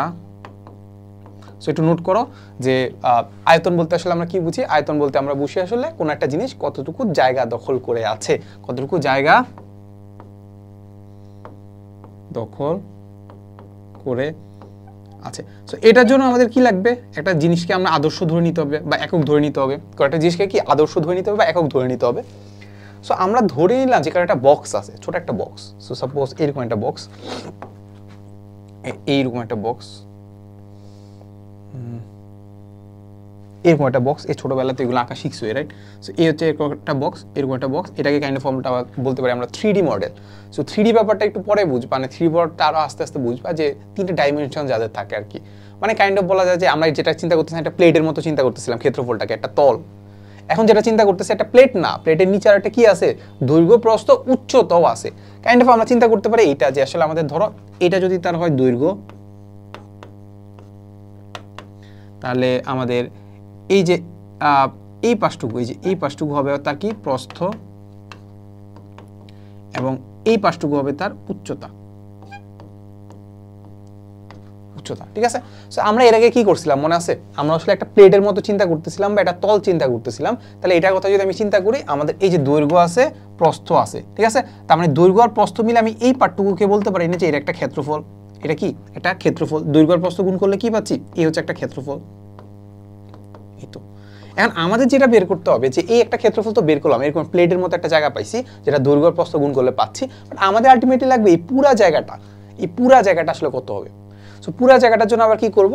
আবার সেম কাজ করব যে এরকম একটা প্লেট, আরো অনেকগুলো প্লেট চিন্তা করবো, বুঝছো? এরকম অনেকগুলো প্লেট 1 মিটার পর পর চিন্তা করব। আর আমরা দেখবো যে আসলে পুরাটা এই প্লেটগুলোকে যদি স্তূপ আকারে ভাগ করি তাহলে আসলে কত হবে, ঠিক আছে? এই হচ্ছে কথা। সো সিম্পল জিনিসগুলোকে আমরা আরেকটু ব্যাখ্যা করার চেষ্টা করব। সো এখন ধরো সাপোজ এইটা হচ্ছে আমাদের একটা দৈর্ঘ্য প্রস্থ উচ্চতা পাইলাম, ঠিক আছে? দৈর্ঘ্য উচ্চতা পাইলাম, এই একটা আমাদের জিনিস দেওয়া আছে। তাহলে এখন আমার কি বের করতে? আয়তন। সো যেটা বললাম যে এখন আমাদের একটা আদর্শ মান ধরে নিতে হবে। কি নিতে হবে? আদর্শ মান। আদর্শ মান যদি ধরে নিই, তার মানে আমরা ধরে নিতে পারি যে এইরকম একটা ছোট্ট একটা বক্স আছে। এই ছোট্ট একটা বক্সকে আমি ধরে নিব কি 1। ছোট্ট একটা বক্সকে ধরে নিব কি 1। এখন এই ছোট্ট একটা বক্স এখানে কয়টা আছে? ছোট্ট একটা বক্স এখানে কয়টা আছে আমি চিন্তা করব। ছোট্ট একটা বক্স কি কয়টা আছে আমি চিন্তা করব। সো এটার জন্য আমাদেরকে যেটা করতে হবে, সাপোজ চিন্তা করলাম যে এইরকম একটা ছোট্ট একটা বক্স আছে। আঁকতে তো একটু প্যারা হয়ে যাবে। যাই হোক, ছোট একটা বক্স আছে। তো যাই হোক, আমরা দেখতে পাচ্ছি যে আসলে মোটামুটি আসলে এই ছোট্ট একটা বক্স এখানে আসলে কয়টা আছে সেটার উপর ডিপেন্ড করে আমরা বুঝতে পারবো যে এখানে আসলে কতটা জায়গা দখল করে আছে। আচ্ছা, এখন এইটাকে জাস্ট আমরা এমনি চিন্তা করতে পারি যে আসলে দৈর্ঘ্য প্রস্থ মিলে আমরা কি চিন্তা করতে পারছি? একটা সারফেস। এই সারফেস উচ্চতা বড় একটা সারফেস বা একটা সারফেস, একটা সারফেস ও আরেকটা সারফেস, একটা সারফেস ও আরেকটা সারফেস, এইভাবে যদি যোগ করতে থাকি তাহলে কয়টা সারফেস যোগ করতে হবে চিন্তা করো। আমরা যখন আদর্শ মান ধরে নিচ্ছি তখন এটাকে 1 ধরে নিচ্ছি না? দৈর্ঘ্য প্রস্থ উচ্চতা সব 1, দৈর্ঘ্য 1, প্রস্থ 1, উচ্চতাও 1, ঠিক আছে? 1 ধরে নিছি। 1 যখন ধরে নিছি তার মানে আলটিমেটলি এই সারফেসের উপর আমরা চিন্তা করতে পারি যে উচ্চতাটাকে আমরা কয় ভাগে ভাগ করব? উচ্চতা দিয়ে ভাগ করলে মানে 1 মিটার পর পর একটা কি করব? একটা সারফেস যোগ করব। 1 মিটার পর পর যদি একটা সারফেস যোগ করে দেই, 1 মিটার পর পর যদি একটা সারফেস যোগ করে দেই, তার মানে আলটিমেটলি আমরা কয়টা সারফেস যোগ করতে হবে? এই উচ্চতা সমান সারফেস যোগ করতে হবে, ঠিক আছে? তার মানে আলটিমেটলি এখান থেকে আমরা একটা জিনিস বুঝতে পারি যে আসলে আমাদের দৈর্ঘ্য প্রস্থ উচ্চতা হচ্ছে আমরা ক্ষেত্রফল পাচ্ছি। ক্ষেত্রফলের সাথে যদি আমি উচ্চতা গুণ করে দেই, আলটিমেটলি পেয়ে যাচ্ছে আসলে এই সারফেস যোগ করতে করতে আসলে আমি এরকম কয়টা বক্স পাবো, কিংবা হচ্ছে কয়টা আসলে আমি মানে সারফেস যোগ করতে করতে আমি আসলে কতটুকু জায়গা দখল করতেছে সেটা পেয়ে যাবো। তার মানে আলটিমেটলি যদি এত কিছু ফিল করতে না চাও তাহলে আমরা মাথায় রাখবো যে আমাদের আয়তন ইজ ইকুয়াল টু আমাদের ক্ষেত্রফল ইনটু উচ্চতা, বা চিন্তা করতে পারি দৈর্ঘ্য প্রস্থ উচ্চতা গুণ করে দিলে আলটিমেটলি আমি পেয়ে যাবো কতটুকু আয়তন সে দখল করে আছে, ঠিক আছে? এটাকে আমরা বলতেছি আয়তন। এই হচ্ছে কথা, সিম্পল জিনিসপাতি। তার মানে আমরা যেটা দেখতে পাচ্ছি এখানে আসলে আমাদের একক কি হইতে পারে? এটার একক কি হয় বলো? এটার একক হবে হচ্ছে আমাদের কয়টা মিটার আছে চিন্তা করো। দৈর্ঘ্যের একক মিটার, দৈর্ঘ্যের একক কি? মিটার। প্রস্থের একক কি বলো? প্রস্থের একক মিটার। উচ্চতার একক কি? উচ্চতার একক 2 মিটার। তাহলে আলটিমেটলি আমি কি পাচ্ছি বলো তো? 3টা মিটার নাকি? তাহলে একক আমরা চিন্তা করতে পারি, এর এককটাকে আমরা বলি মিটার। এটাকে এককটাকে আমরা কি বলি? Metre cube. বা এটাকে আমরা যদি তোমরা বাংলায় লিখতে চাও তাহলে লিখবা কি? এই যে 3, ঠিক আছে? এটা বোঝায় কি? Metre cube. 3টা মিটার গুণ আকারে আছে। এই তো এই যে দেখো 1টা মিটার 2টা মিটার 3টা মিটার গুণ করলে আমরা দেখতে পাচ্ছি মিটার কিউব, এটাকে আমরা বলি ঘনমিটার। মিটার কিউব আকারে না লিখে তোমাদের বইতে যেটা দেওয়া আছে সেটা হচ্ছে আমাদের ঘনমিটার, ঘনমিটার। আর আগে যেটা মিটার স্কয়ার বলতেছিলাম, মিটারের উপর 2 দেওয়া ছিল, ওটাকে আমরা বলি হচ্ছে বর্গমিটার, এটাকে আমরা কি বলি বর্গমিটার। এটা আমরা মাথায় রাখবো। এই তো এরপর আমরা দেখি যে আমাদের যদি মিটারে যদি না কনভার্ট করি, আমরা যদি সেন্টিমিটারে দিই, তাহলে আমরা দেখতে পাচ্ছি কি হবে বলতো, এটা হবে হচ্ছে আমাদের ঘন সেন্টিমিটার, ঘন সেন্টিমিটার। দৈর্ঘ্য প্রস্থ উচ্চতা সবগুলো ধরো সেন্টিমিটারে প্রকাশ করলাম, সেন্টিমিটার প্রকাশ করলাম, তাহলে আলটিমেটলি আমি সেন্টিমিটার 3টা সেন্টিমিটার গুণ করলে আলটিমেটলি কত পাচ্ছি, ঘন সেন্টিমিটার। এই ঘন সেন্টিমিটারটাকে আমরা বলি হচ্ছে সিসি, এটাকে আমরা কি বলি সিসি, এটাকে আমরা কি বলি সিসি। সিসি মানে কি বলতো, সিসি মানে হচ্ছে আমাদের ইংলিশে এটাকে আমরা বলি কিউবিক সেন্টিমিটার। সিসি মানে কি কিউবিক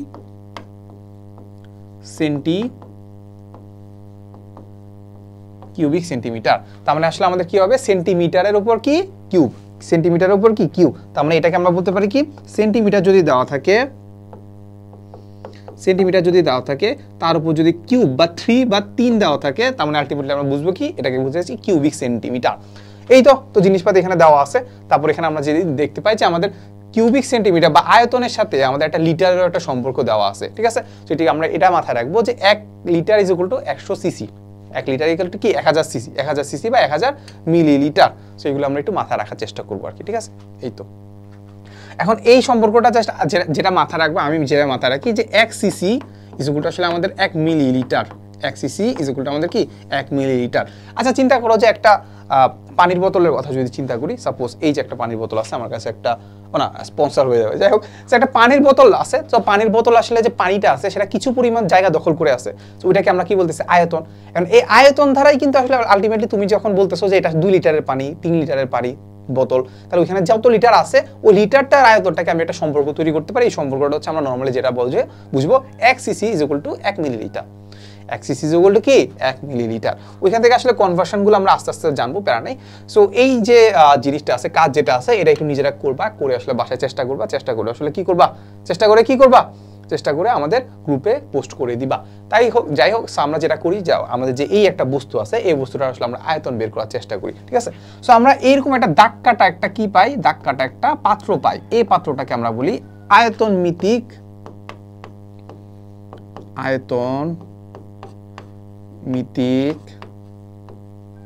ফ্লাক্স। আয়তন মিতিক কি ফ্লাক্স। আয়তন মিতিক ফ্লাক্সটা কি, এটা যখন তোমরা আসলে বড় হবা তখন দেখবা যে তোমাদের ল্যাবে কাজ করতে দিচ্ছে। সো ল্যাবে যখন কাজ করতে দিবে তখন দেখা যাবে এরকম একটা জার পাওয়া যাবে, ওই জারের মধ্যে তুমি যদি পানি দাও আলটিমেটলি দেখা যাবে এখানে দাগাঙ্কিত থাকবে। তোরা সাপোজ এখানে 20 দ্বারা বোঝাচ্ছে 20 লিটার, 20 লিটার না, এখানে আসলে এত লিটার হওয়ার কথা না, এখানে হবে 20 মিলিলিটার।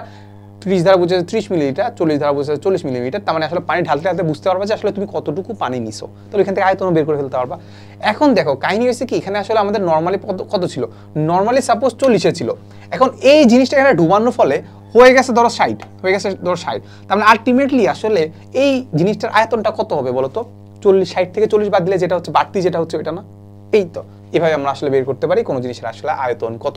সো যেটা বললাম যে আমাদের তরল পদার্থের আয়তন আসলে আমরা কিভাবে নির্ণয় করি, আমরা দেখছিলাম যে একটা ফ্লাক্স আছে যেটার মধ্যে আসলে দাগ কাটা থাকে, ওই দাগ কাটা থেকে আসলে আমরা বের করে ফেলতে পারি কি আয়তন কত হবে, ঠিক আছে। দেখি সো দেখো এই যে নর্মালি আমাদের এই যে বললাম না আয়তন এইখানে আমরা দেখতে পাচ্ছি এখানে 10 দেওয়া আছে, 10 মিলিলিটার 20 মিলিলিটার 30 মিলিলিটার, তাহলে এখান থেকে আলটিমেটলি আমরা এখানে বের করে ফেলতে পারবো। ওকে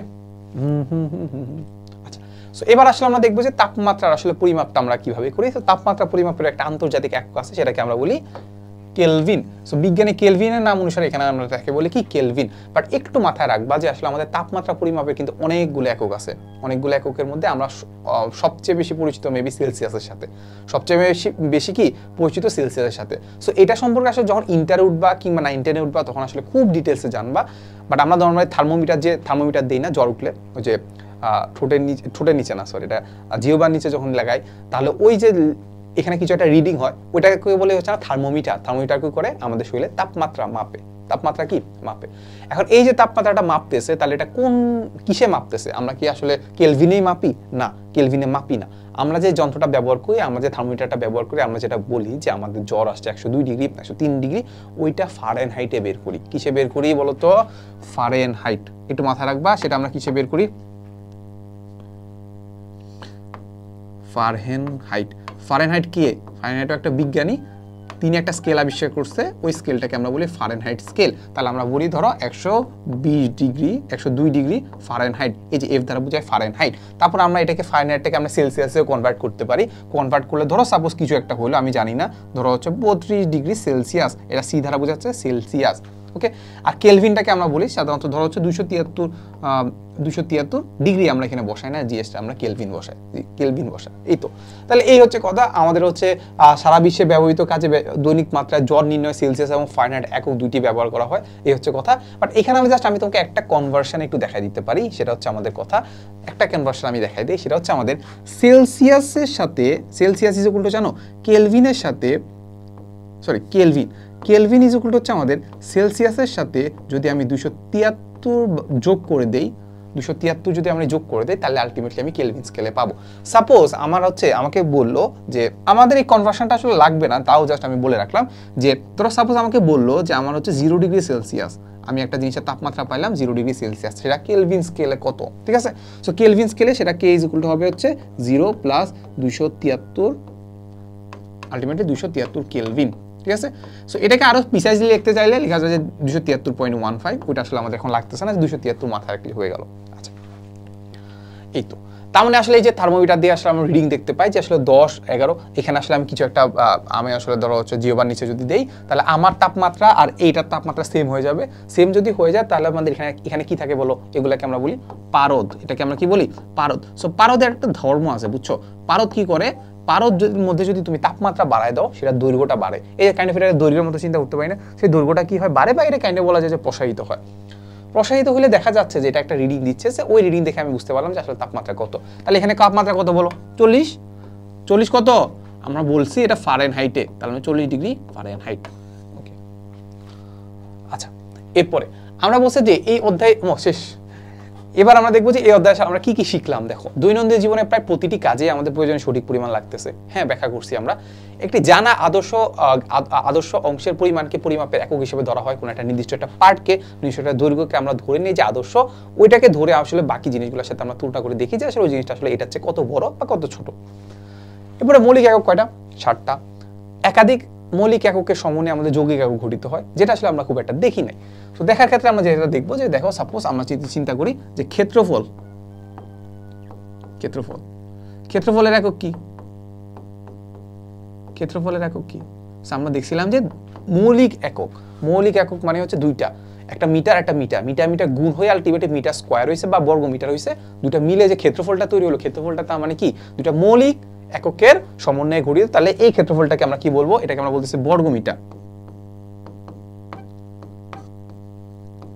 বর্গমিটার মানে কি?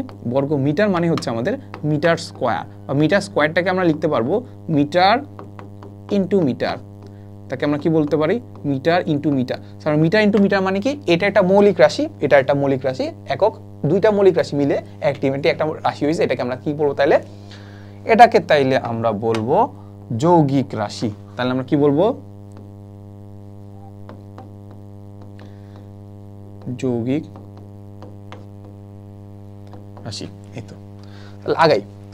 এবার আমরা দেখবো যে আমাদের অনুশীলনের প্রশ্নগুলো আমরা সলভ করার চেষ্টা করবো আর কি।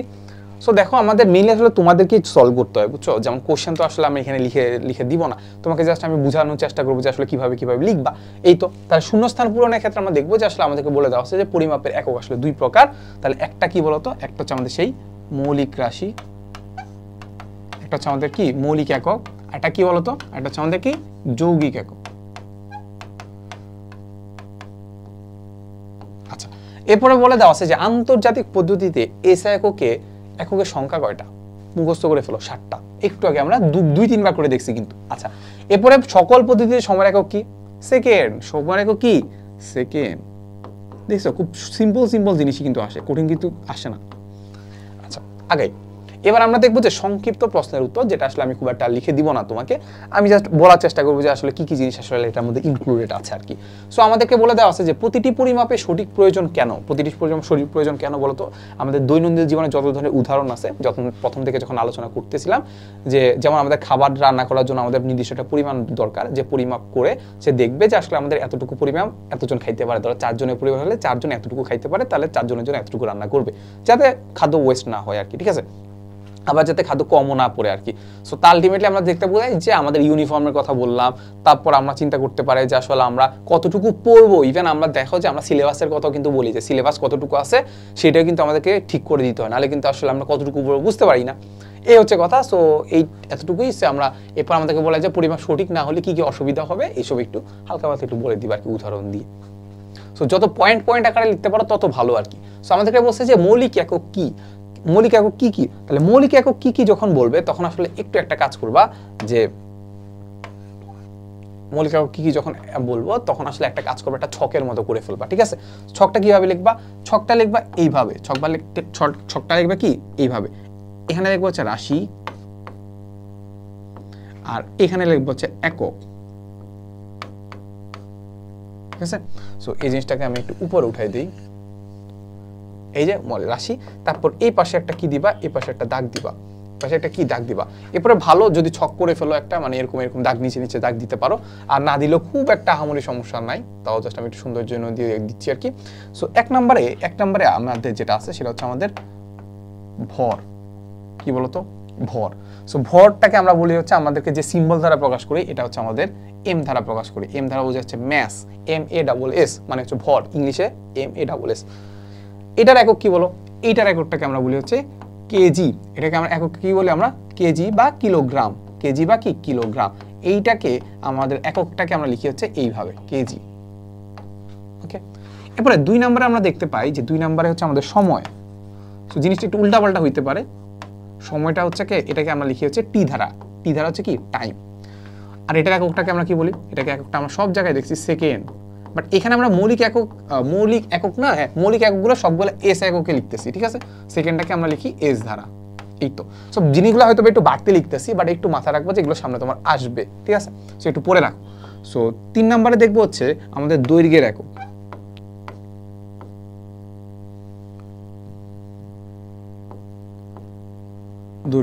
দৈর্ঘ্যটাকে আমরা লিখতে পারি লেন্থ এল ধারা, তাহলে এইটার এককটা হচ্ছে আমাদের মিটার, এককটা কি মিটার হচ্ছে কি এম। এরপরে 4 নাম্বার হচ্ছে আমাদের কি হইতে পারে তাপমাত্রা, ঠিক আছে, তাপমাত্রাটাকে আমরা লিখি টি ধারা, বড় হাতে টি, কিংবা লিখি হচ্ছে এইরকম একটা চিহ্ন দ্বারা, এটাকে বলি আমরা থেটা, এটাকে আমরা কি বলি থেটা, এটা গ্রিক শব্দ, এটা কি গ্রিক শব্দ, মাথায় রাখো এগুলো সামনে আসবে, কি বলো থেটা, কি বলো থেটা, আমি একটু লিখে দিই। সো এই যে এটা ইজ ইকুয়াল টু হচ্ছে আমাদের কি বলতো, এটা ইজ ইকুয়াল টু আমাদের গ্রিক শব্দ থেটা, ওকে।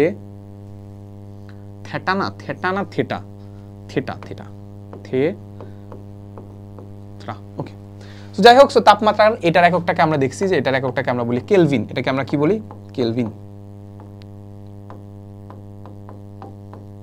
কেলভিনের কোন সিম্বল দিয়ে লিখি, কে ধারা, দেখছি আমরা একটু আগে। এরপরে 5 নাম্বার হচ্ছে পদার্থের পরিমাণ, পদার্থের পরিমাণ, এটাকে আমরা লিখি হচ্ছে এন ধারা, এটাকে কি লিখি আমরা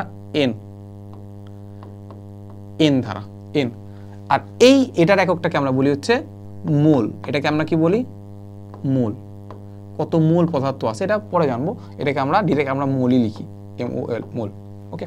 এরপরে 6 নম্বরে আমরা দেখি হচ্ছে তড়িৎ প্রবাহ, এই তড়িৎ প্রবাহকে আমরা লিখি হচ্ছে কি ধারা প্রকাশ করি, আই ধারা, তড়িৎ প্রবাহকে কি ধারা প্রকাশ করি, আই ধারা প্রকাশ করি।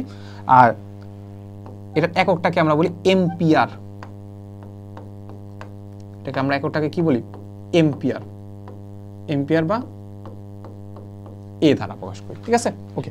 তারপর 7 নম্বর একদম লাস্টেরটাকে, এটাকে আমরা বলি দীপন তীব্রতা বা দীপন উজ্জ্বলতাও বলতে পারি, এটা আসলে কাইন্ড অফ লাইটের ক্ষেত্রে কাজে লাগে, যে লাইট কতটুকু উজ্জ্বল, সেটা আসলে আমাদের কাইন্ড অফ হচ্ছে ইন্টার পর্যন্ত এখন পর্যন্ত পাই নাই আমরা, ঠিক আছে। সো পরে পাবো, হয়তোবা পরে পাইতে পারো, ইঞ্জিনিয়ারিং যারা পড়তে পারো তাদের হয়তোবা লাগতে পারে, বাট খুব বেশি একটা লাগবে না। সো এটা হচ্ছে আমাদের কি বলতো দীপন তীব্রতা, দীপন তীব্রতা, এটাকে আমরা সাধারণত জে ধারা লিখি, আর এটার এককটাকে আমরা বলি ক্যান্ডেলা,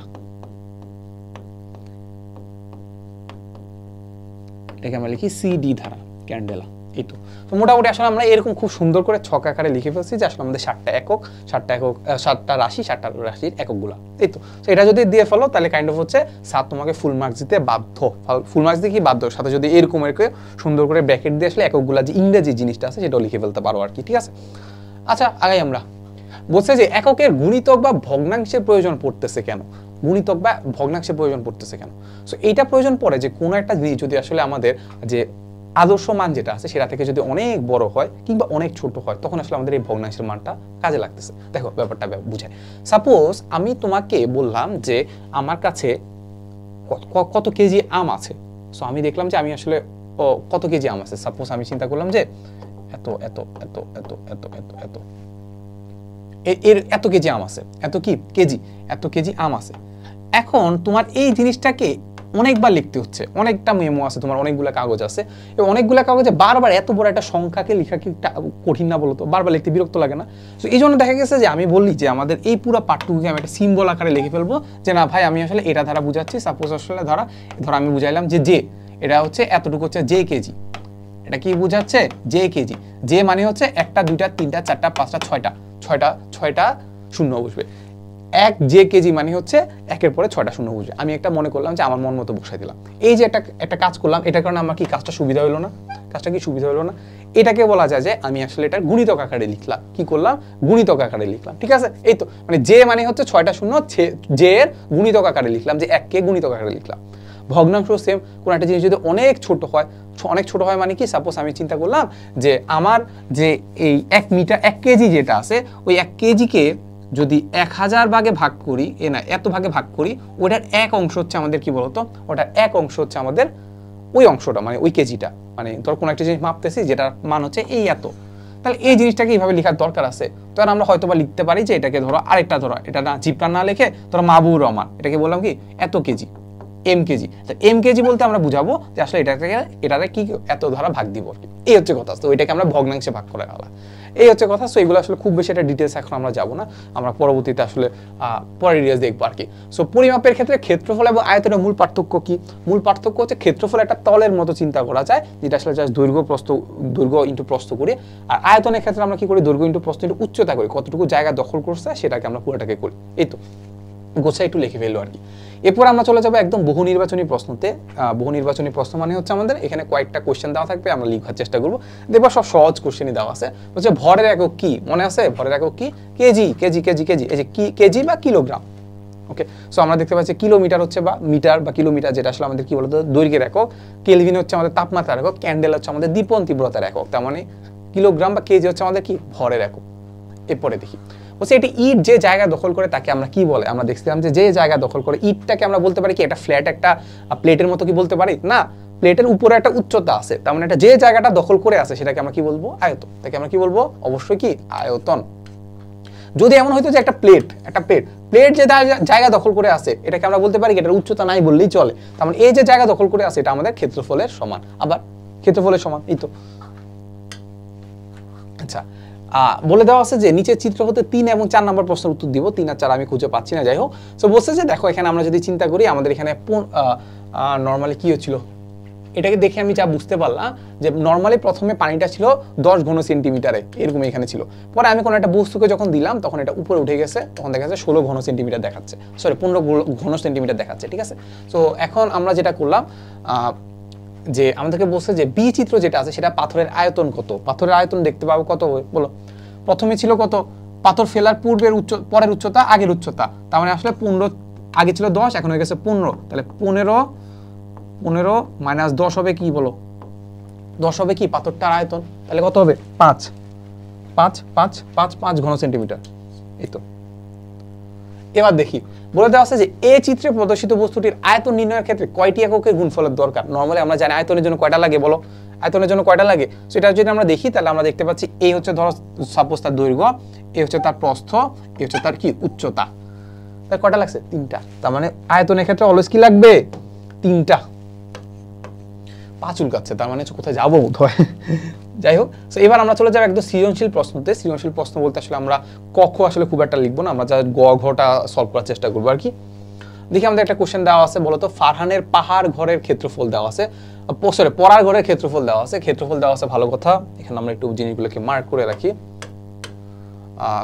পড়ার ঘরের ক্ষেত্রফল দেওয়া আছে হচ্ছে এত বর্গ মিটার, তারপর তার দৈর্ঘ্য দেওয়া আছে, দৈর্ঘ্য দেওয়া আছে 10 মিটার, তার পড়ার টেবিলের দৈর্ঘ্য দেওয়া আছে হচ্ছে, পড়ার টেবিলের দৈর্ঘ্য দেওয়া আছে 1 মিটার, তারপর প্রস্থ দেওয়া আছে হচ্ছে 50 সেন্টিমিটার। তাহলে বলছে ফারহানের মা সম আকৃতির আরো একটি টেবিল সেই ঘরে রাখলেন। ঠিক আছে, আমি রাখতেই পারে। সো দৈর্ঘ্যের একক কি বলো? মিটার। দৈর্ঘ্যের একক অনেক কিছু হইতে পারে, বললাম না, মিটার হইতে পারে, কিলোমিটার হইতে পারে, সেন্টিমিটার হইতে পারে, মিলিমিটার হইতে পারে, হেক্টোমিটার হইতে পারে, সবকিছু হইতে পারে। আর ব্যাপারটা হচ্ছে এখানে আমরা যখন কিছুই বলবে না তখন আমরা ধরে নিব যে সেটা এসআই এককে ইন্ডিকেট করতেছে আর কি। পরিমাপের প্রয়োজন কেন? সেই আগের কথা বলবা। তাহলে ফারহানের পড়ার ঘরের প্রস্থ কত সেটা আমাদেরকে বলছে। ঠিক আছে, সো আমরা দেখতে পাচ্ছি কি, আমরা গ নাম্বারটা যদি সলভ করার চেষ্টা করি, কি বলে দেওয়া আছে বলো তো? ক্ষেত্রফল দেওয়া আছে। সো আমরা একটু নর্মালি আসলে তোমাদের টাইমে তো মানে এখন আসলে সবকিছু একদম সুন্দর করে করে এরকম লিখতে হয়। ক্ষেত্রফল ইকুয়াল টু হচ্ছে আমাদের 40 বর্গ মিটার, এভাবে লিখতে হয়। বাট আমরা যখন বড় হবো না তখন আসলে আমাদের দেখা যাবে এগুলো কিছুই লেখা লাগে না, মানে স্যারকে আমি বুঝাইতে পারলে হলো যে আমি অঙ্কটা করছি। ঠিক আছে, বাট তোমাদের ক্ষেত্রে এরকম জিনিসপাতি একটু করতে হয়। সো বইতে যেভাবে করে দেওয়া আছে, বইতে যেভাবে বাংলা লেখাগুলো লেখা আছে সব কিছু আসলে কপি করে ফেলবো। ঠিক আছে, তো আমাদের দেওয়া আছে যে দৈর্ঘ্য কত দেওয়া আছে, দৈর্ঘ্য কত দেওয়া আছে? দৈর্ঘ্য দেওয়া আছে 10 মিটার। হ্যাঁ, এটাকে বাংলা লিখতে হবে 10 মিটার। আচ্ছা, সো এবার আমরা কি জানি বলো তো? এবার লিখবা যে আমরা জানি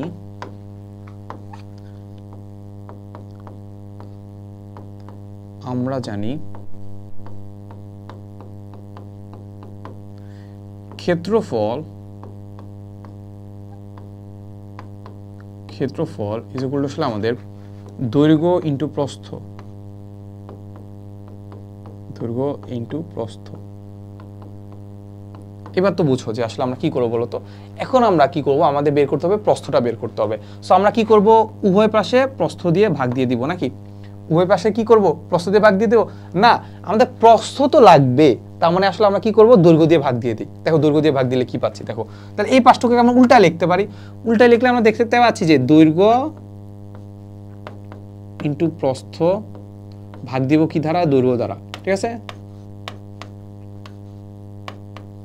দৈর্ঘ্য ইজ ইকুয়াল টু আমরা দেখতে পাচ্ছি এখানে আছে আমাদের ক্ষেত্রফল, ভাগ দিচ্ছি কত দ্বারা, ভাগ দিচ্ছি হচ্ছে দৈর্ঘ্য দ্বারা। ঠিক আছে, তো আলটিমেটলি আমি দেখতে পাচ্ছি কি কি কাটা যাচ্ছে, দেখি আমাদের কাটা যাচ্ছে হচ্ছে আমাদের এই যে দৈর্ঘ্যটা কাটা যাচ্ছে, থাকলো কি এর পাশে শুধু প্রস্থ।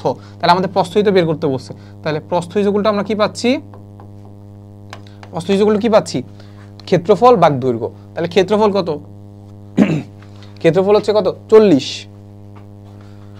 আর আর দৈর্ঘ্য কত, দৈর্ঘ্য হচ্ছে 10। তাহলে আলটিমেটলি আমরা দেখতে পাচ্ছি এটা কত হবে, 4 মিটার। 4 কি মিটার। তো তোমাদের একটা জিনিস বলি যে আসলে এটাকে জাস্ট আমি একটু সুন্দর করে, তোমরা হয়তো বা জানো না, হয়তো বা এই জন্য আমি ঠিক জানি না আসলে তোমরা এই জিনিসটা জানো কিনা, এই জন্য আমি ভেঙে ভেঙে দেখালাম। বাট নর্মালি এটা যেভাবে মাথায় রাখবা যে দৈর্ঘ্য ইনটু প্রস্থ আছে, আমার বের করতে হবে প্রস্থ, তাহলে কি করবা, দৈর্ঘ্যটা এই পাশে গেলে উল্টায় যাবে, সিম্পল কথা, এই পাশে গেলে উল্টায় যাবে, এখানে গুণাকারে আছে, এখানে ভাগ চলে যাবে, সিম্পল কথা। তাহলে প্রস্থ ইজ ইকুয়াল টু কত হবে, ক্ষেত্রফল ভাগ দৈর্ঘ্য। আচ্ছা, এই তো, তাহলে 40 ভাগ এত মিটার। তাহলে এখানে আমি একটু এককের খেলাটা একটু দেখাই, কি হয় বলতো?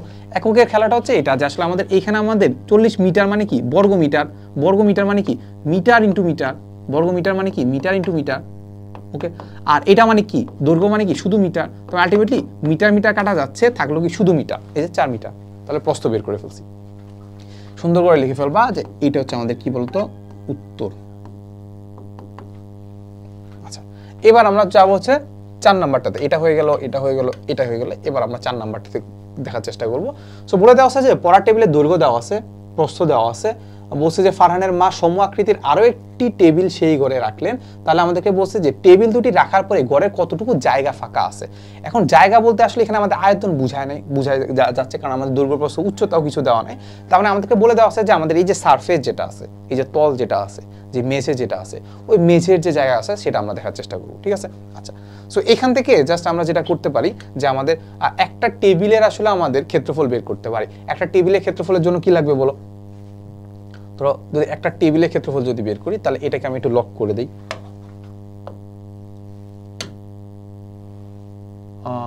এটাকে লক করে কিভাবে,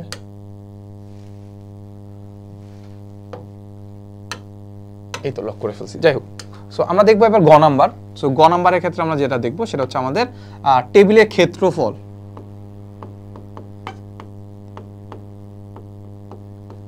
টেবিলের ক্ষেত্রফল ক্ষেত্রফল ইজ ইকুয়াল টু কি হবে, দৈর্ঘ্য ইনটু প্রস্থ, দৈর্ঘ্য ইনটু কি প্রস্থ। তাহলে দৈর্ঘ্য কত, টেবিলের দৈর্ঘ্য কি দেওয়া আছে বলো তো? টেবিলের দৈর্ঘ্য দেওয়া আছে হচ্ছে 1 মিটার। তাহলে কত দেওয়া আছে, 1 মিটার। ওকে, সো তোমাদের অনেকে কোশ্চেন থাকতে পারে যে আমি কি যে 1 মিটার এইভাবে লিখবো নাকি এরকম আগে জিনিসগুলো এইভাবে জাস্ট কি করব, মানে 1 ইনটু এত প্রস্থ লিখে বাকিটা পরে আসলে বর্গ মিটার লিখবো, একই কথা। সো 1 মিটার ইনটু আসলে আমাদের প্রস্থ, প্রস্থ কি দেওয়া আছে, প্রস্থ দেওয়া আছে হচ্ছে আমাদের 50 সেন্টিমিটার। সো আমি মিটারের সাথে কি সেন্টিমিটার গুণ করতে পারবো? পারবো না। তো আমার কি করতে হবে, সেন্টিমিটারকে মিটারে কনভার্ট করতে হবে কিংবা মিটারকে সেন্টিমিটারে কনভার্ট করতে হবে। ঠিক আছে, সো আমরা দেখতে পাচ্ছি এটাকে আমরা মিটারে রাখছি, তাহলে ওই সেন্টিমিটারটাকে আমরা কিসে কনভার্ট করে ফেলি, মিটারে কনভার্ট করে ফেলি। ঠিক আছে, সো আমরা একটা জিনিস জানি যে 100 সেন্টিমিটার ইজ ইকুয়াল টু হচ্ছে 1 মিটার। তাহলে এখান থেকে আমরা 1 এর জন্য কত পাচ্ছি, 1 এর জন্য পাচ্ছি হচ্ছে আমাদের 1/100। তাহলে আলটিমেটলি আমার কত জন্য লাগতেছে বলো, কত জন্য লাগতেছে, 50 সেন্টিমিটারের জন্য লাগতেছে। তাহলে আমাদের কত হবে, 50 সেন্টিমিটার ইজ ইকুয়াল টু আমাদের কত হবে, 1। তার মানে আলটিমেটলি আমরা দেখতে পাচ্ছি এটা হচ্ছে আমাদের দশমিক কাটাকাটি গেলে আমরা দেখতে পাচ্ছি 0.5 মিটার, পয়েন্ট কি 5 মিটার। এই তো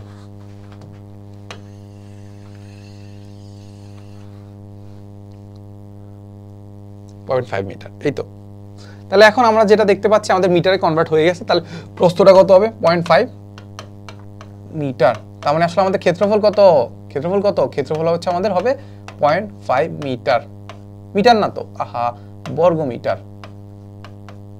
এটা 0.5 কেন লিখতেছি আমি বারবার, এটা হবে 0.5 হবে না, এটা কত হবে 0.5। তাহলে আলটিমেটলি হবে 0.5 বর্গ মিটার। বুঝছো? এখন কোন একটা মানে কোন একটা মেঝেকে কিংবা হচ্ছে কোন একটা রুমকে যদি আমি উপর থেকে দেখতাম তাহলে কেমন দেখা যায় তো বলো তো? দেখা যায় তো হচ্ছে এরকম দেখো, সাপোজ হচ্ছে এটা রুমের মধ্যে আমি টেবিল রাখছি, টেবিল হচ্ছে সাপোজ এখানে একটা টেবিল রাখছি, এখানে একটা টেবিল রাখছি। তাহলে এই বাকি যে খালি জায়গাটা আছে সেটা আমার বের করতে বলছে। ঠিক আছে, তো এখন এই রুমের ক্ষেত্রফল কত বলো তো?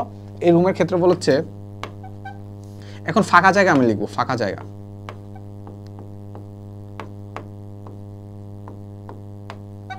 এখন রুমের ক্ষেত্রফল থেকে ফাঁকা জায়গা যেগুলো কি হবে, এই পুরা রুমের ক্ষেত্রফল থেকে এই দুইটার ক্ষেত্রফল বাদ দিলেই তো হচ্ছে নাকি, ফাঁকা জায়গা পাচ্ছি।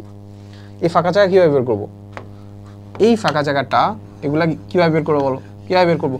প্রথমে পুরাটা নিব, পুরাটার থেকে আমি এই পার্টটুকু আর এই পার্টটুকু বাদ দিব, তাহলে খালি জায়গা পেয়ে যাচ্ছি। আমাদেরকে খালি জায়গা বের করতে বলছে না, খালি জায়গা ঘরে কতটুকু জায়গা ফাঁকা আছে ওটাই বের করতে বলছে, ঠিক না? তাহলে আমরা কি করব, পুরোটা ক্ষেত্রফল নেই। পুরোটা ক্ষেত্রফল আমরা কি জানি বলো, পুরোটা ক্ষেত্রফল আমি কি জানি? পুরোটা ক্ষেত্রফল আমি জানি যে আমাদেরকে বলে দেওয়া আছে যে আমাদের রুমটার ক্ষেত্রফল দেওয়া আছে 40 বর্গ মিটার। তাহলে আমরা দেখতে পাচ্ছি এটা পুরোটা কত হবে, পুরোটা হচ্ছে আমাদের 40। তাহলে 40 থেকে বিয়োগ যাবে কত, 40 থেকে বিয়োগ যাবে কত, বিয়োগ যাবে হচ্ছে আমাদের দুইটা টেবিলের ক্ষেত্রফল। তাহলে একটা টেবিলের ক্ষেত্রফল আমি দেখতে পাচ্ছি 0.5, তাহলে দুইটার কত 2 × 0.5, বুঝছো? একটার ক্ষেত্রফল হচ্ছে আমাদের 0.5 বর্গ মিটার, তাহলে দুইটার কত হবে 2 × 0.5। তাহলে 2 × 0.5 যদি করো তাহলে আলটিমেটলি দেখতে পাচ্ছ এটা 1 হবে, 1 মানে 1 হবে। তাহলে আমরা দেখতে পাচ্ছি 39 বর্গ মিটার।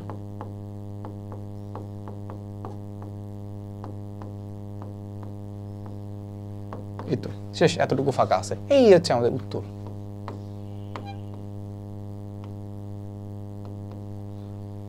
আচ্ছা, এবার আমরা দেখবো যে আমাদের এখান থেকে অনেকটুকু ফাঁকা দেওয়া আছে। আমরা হচ্ছে লাস্ট একটা কোশ্চেন সলভ করে আসলে আমাদের এই চ্যাপ্টারটা এখানে শেষ না, আর একটা গাণিতিক সমস্যা আছে। যাই হোক, আমরা আরেকটা সৃজনশীল করি চলো। সো বলে দেওয়া আছে কি বলতো, আমাদেরকে বলে দেওয়া আছে যে এটি হুসেন আহমেদ সরকার একটি রপ্তানিকারক এই বছর তিনি বিদেশে এত মেট্রিক টন, কত 5 মেট্রিক টন, 5 মেট্রিক টন পাট উৎপন্ন করেন। তিনি ব্যবসা বাণিজ্যের ক্ষেত্রে পূর্বে এফপিএস পদ্ধতি ব্যবহার করলেও বর্তমানে এমকেএস পদ্ধতি ব্যবহার করে। এখন আমাদেরকে যেটা বলছে যে আমাদের ক্যান্ডেলা কি, ক্যান্ডেলা হচ্ছে আমাদের দীপন তীব্রতার একক। যৌগিক একক কিভাবে ব্যাখ্যা করবা যে আসলে মৌলিক এককের সমন্বয় যৌগিক একক ঘটিত, এগুলো ব্যাখ্যা করে দিবা। লাস্টে আমাদেরকে বলছে যে এবছর হোসেন আহমেদ সরকার কত কিলোগ্রাম বা কেজি পাট উৎপন্ন করে। সো আমরা নর্মালি জানি যে আমাদের ঘ নাম্বারটার ক্ষেত্রে কি হবে বলতো, উৎপন্ন করে কত, উৎপন্ন করে ইজ ইকুয়াল টু হচ্ছে আমাদের দেওয়া আছে তো 5 মেট্রিক টন, মেট্রিক টন, ঠিক আছে। ওকে, তাহলে এটা ইজ ইকুয়াল টু হবে হচ্ছে আমাদের 5 ইন্টু 1000 কিলোগ্রাম। কেন বলতো, কারণ আমরা জানি বলতো আমরা কি জানি, আমরা জানি হচ্ছে 1 মেট্রিক টন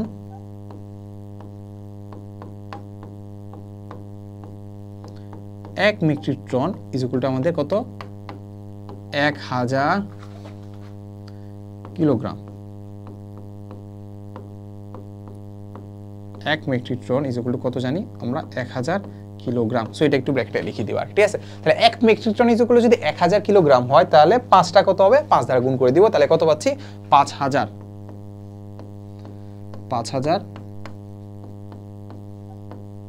কিলোগ্রাম। এই তো, তাহলে আনসারটা পেয়ে গেলাম। এই তো, এরপরে আমাদের 4 নম্বরে কি বলে দেওয়া আছে যে আমাদের উদ্দীপকের উল্লেখিত পদ্ধতি দুটির মধ্যে কোনটা সুবিধাজনক। এফপিএস যেটা আছে সেটা একটা নির্দিষ্ট এলাকার মানুষজন ব্যবহার করে, বাট এমকেএস যেটা আছে সেটা আমরা বললাম যে এস এককের সাথে পুরোপুরি মিলে যায়। তাহলে এস একক মানে আন্তর্জাতিক একক, তুমি যে কোনো জায়গায় ইউজ করতে পারবা, তাহলে কোনটা সুবিধাজনক, এমকেএস। এই তো, এবার আমরা যেটা দেখবো সেটা হচ্ছে আমাদের গাণিতিক সমস্যা যেগুলো আছে ওগুলো আমরা একটু সলভ করার চেষ্টা করব। বলে দেওয়া আছে যে একটি আয়তাকার ক্ষেত্রে দৈর্ঘ্য দেওয়া আছে, প্রস্থ দেওয়া আছে, ক্ষেত্রফল বের করতে হবে। এটা তো করতে লজ্জা লাগতেছে। ক্ষেত্রফল কত হবে, দৈর্ঘ্য ইন্টু প্রস্থ। সো আমি একটু ডিরেক্ট লিখে ফেলি যে ক্ষেত্রফল ইজ ইকুয়াল টু কত হবে, দৈর্ঘ্য ইন্টু প্রস্থ। তাহলে দৈর্ঘ্য দেখতে পাচ্ছি কত, 5 মিটার, প্রস্থ কত, প্রস্থ হচ্ছে 4 মিটার। সো তোমরা চাইলে এভাবে করে লিখে ফেলতে পারো যে বর্গ মিটার, বা নর্মালি আমরা আগে যেটা হয় করলাম যে 5 মিটার ইন্টু 4 মিটার এভাবেও লিখতে পারো, একই কথা, নাম্বার কাটবে না, বর্গ মিটার। তাহলে 4 5 কত, 20,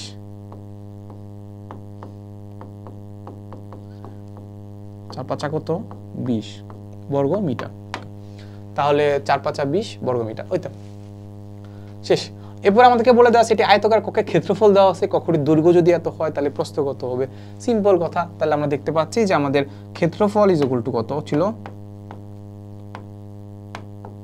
ক্ষেত্রফল ইজ ইকুয়াল টু ছিল আমাদের দৈর্ঘ্য ইনটু হচ্ছে আমাদের প্রস্থ।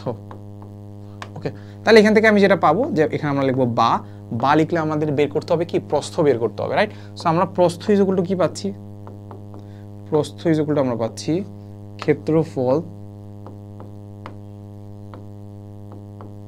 ভাগ দৈর্ঘ্য। তাহলে মানগুলো বসাই দিই। তাহলে আমরা ক্ষেত্রফল দেখতে পাচ্ছি কত, ক্ষেত্রফল দেওয়া আছে কত, 20,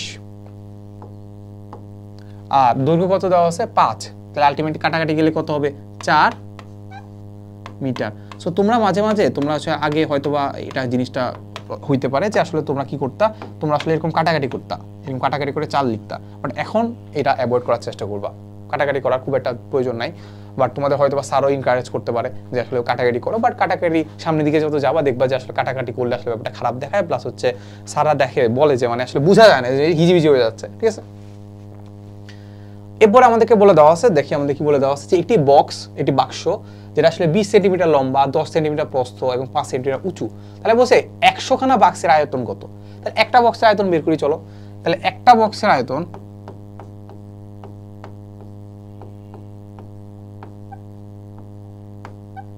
একটা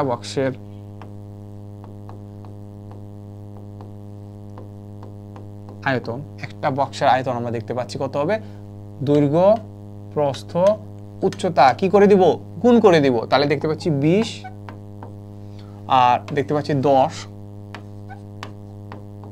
আর এখানে দেখতে পাচ্ছি কত 5। আলটিমেটলি কত হবে বলো, কত হবে দেখো আমরা কিভাবে গুণ করতে পারি, চিন্তা করো কিভাবে গুণ করতে পারি। 5 আর 20 গুণ করলে কত হচ্ছে? 5 আর 20 গুণ করলে কত হচ্ছে? 100। 100 এর সাথে যদি 10 গুণ করে দেই তার মানে আরেকটা শূন্য বাড়তেছে, কত হচ্ছে তাহলে? কত হচ্ছে? 1000। তাহলে কত হবে? 1000 একক কি হবে বলো? একক কি বর্গ মিটার হবে? সরি, ঘন মিটার হবে না, কারণ এখানে আমরা সেন্টিমিটার দিয়ে করছি। তাহলে কত হবে? ঘন সেন্টিমিটার। তাহলে এটাকে আমরা ঘন সেন্টিমিটারটাকে আমরা কি বলতে পারতাম মনে আছে? ঘন সেন্টিমিটার থেকে আমরা সিসিও বলতে পারতাম, ঠিক আছে? বাংলাতে আমরা লিখলে সিসি, বাংলাতে সিসিএ। ওকে, আচ্ছা, তাহলে আমাদেরকে বলে দেওয়া আছে এটাই। তাহলে এটা তো এটা 50 আর হচ্ছে 50 এর সাথে হচ্ছে দুইটা শূন্য। হ্যাঁ ঠিক আছে, 5 গুণা 10, এই তো। তাহলে আমাদেরকে বলছে 100 খানা বাক্সের আয়তন। তার মানে আমরা লিখবো যে একটি বাক্সের আয়তন পাইলাম, তাহলে 100 খানা, 100 খানা, এই যে 100 বাংলায় আমি সব ইংলিশে লিখতেছি, কারণ সামনে গেলে বুঝছো সব ইংলিশেই পাওয়া। সো 100 খানা বাক্সের আয়তন ইজ ইকুয়াল টু, আমরা দেখতে পাবো যে এইটা হচ্ছে আমাদের 1000 তো আমরা পাইলাম একটার জন্য, তাহলে 100টার জন্য কত হবে? ঠিক আছে, তো আমরা আলটিমেটলি দেখতে পাচ্ছি কয়টা, একটা দুইটা তিনটা শূন্য আছে, একটা দুইটা তিনটা 5টা শূন্য হবে আর কি। তাহলে 5টা শূন্য ঘন সেন্টিমিটার। তাহলে এটাই কি বলতো? এটাই আমাদের সেই উত্তরটা, ঠিক আছে? এই তো। সো মোটামুটি আমাদের এতটুকুই ছিল। এতটুকু করার পর আলটিমেটলি আসলে আমাদের এই চ্যাপ্টারে যাবতীয় যা কিছু আছে সব কিছু আসলে কমপ্লিট করে ফেলছি। সো যতটা কমপ্লিট করা সম্ভব হয়েছে আমার দ্বারা ততটুকু আমি কমপ্লিট করছি আর কি। কমপ্লিট করছি প্লাস কমপ্লিটও করছি আর কি, যতটুকু সম্ভব আর কি, ঠিক আছে? সো দেখা হবে নেক্সট কোনো ক্লাসে। আসসালামু আলাইকুম সবাইকে।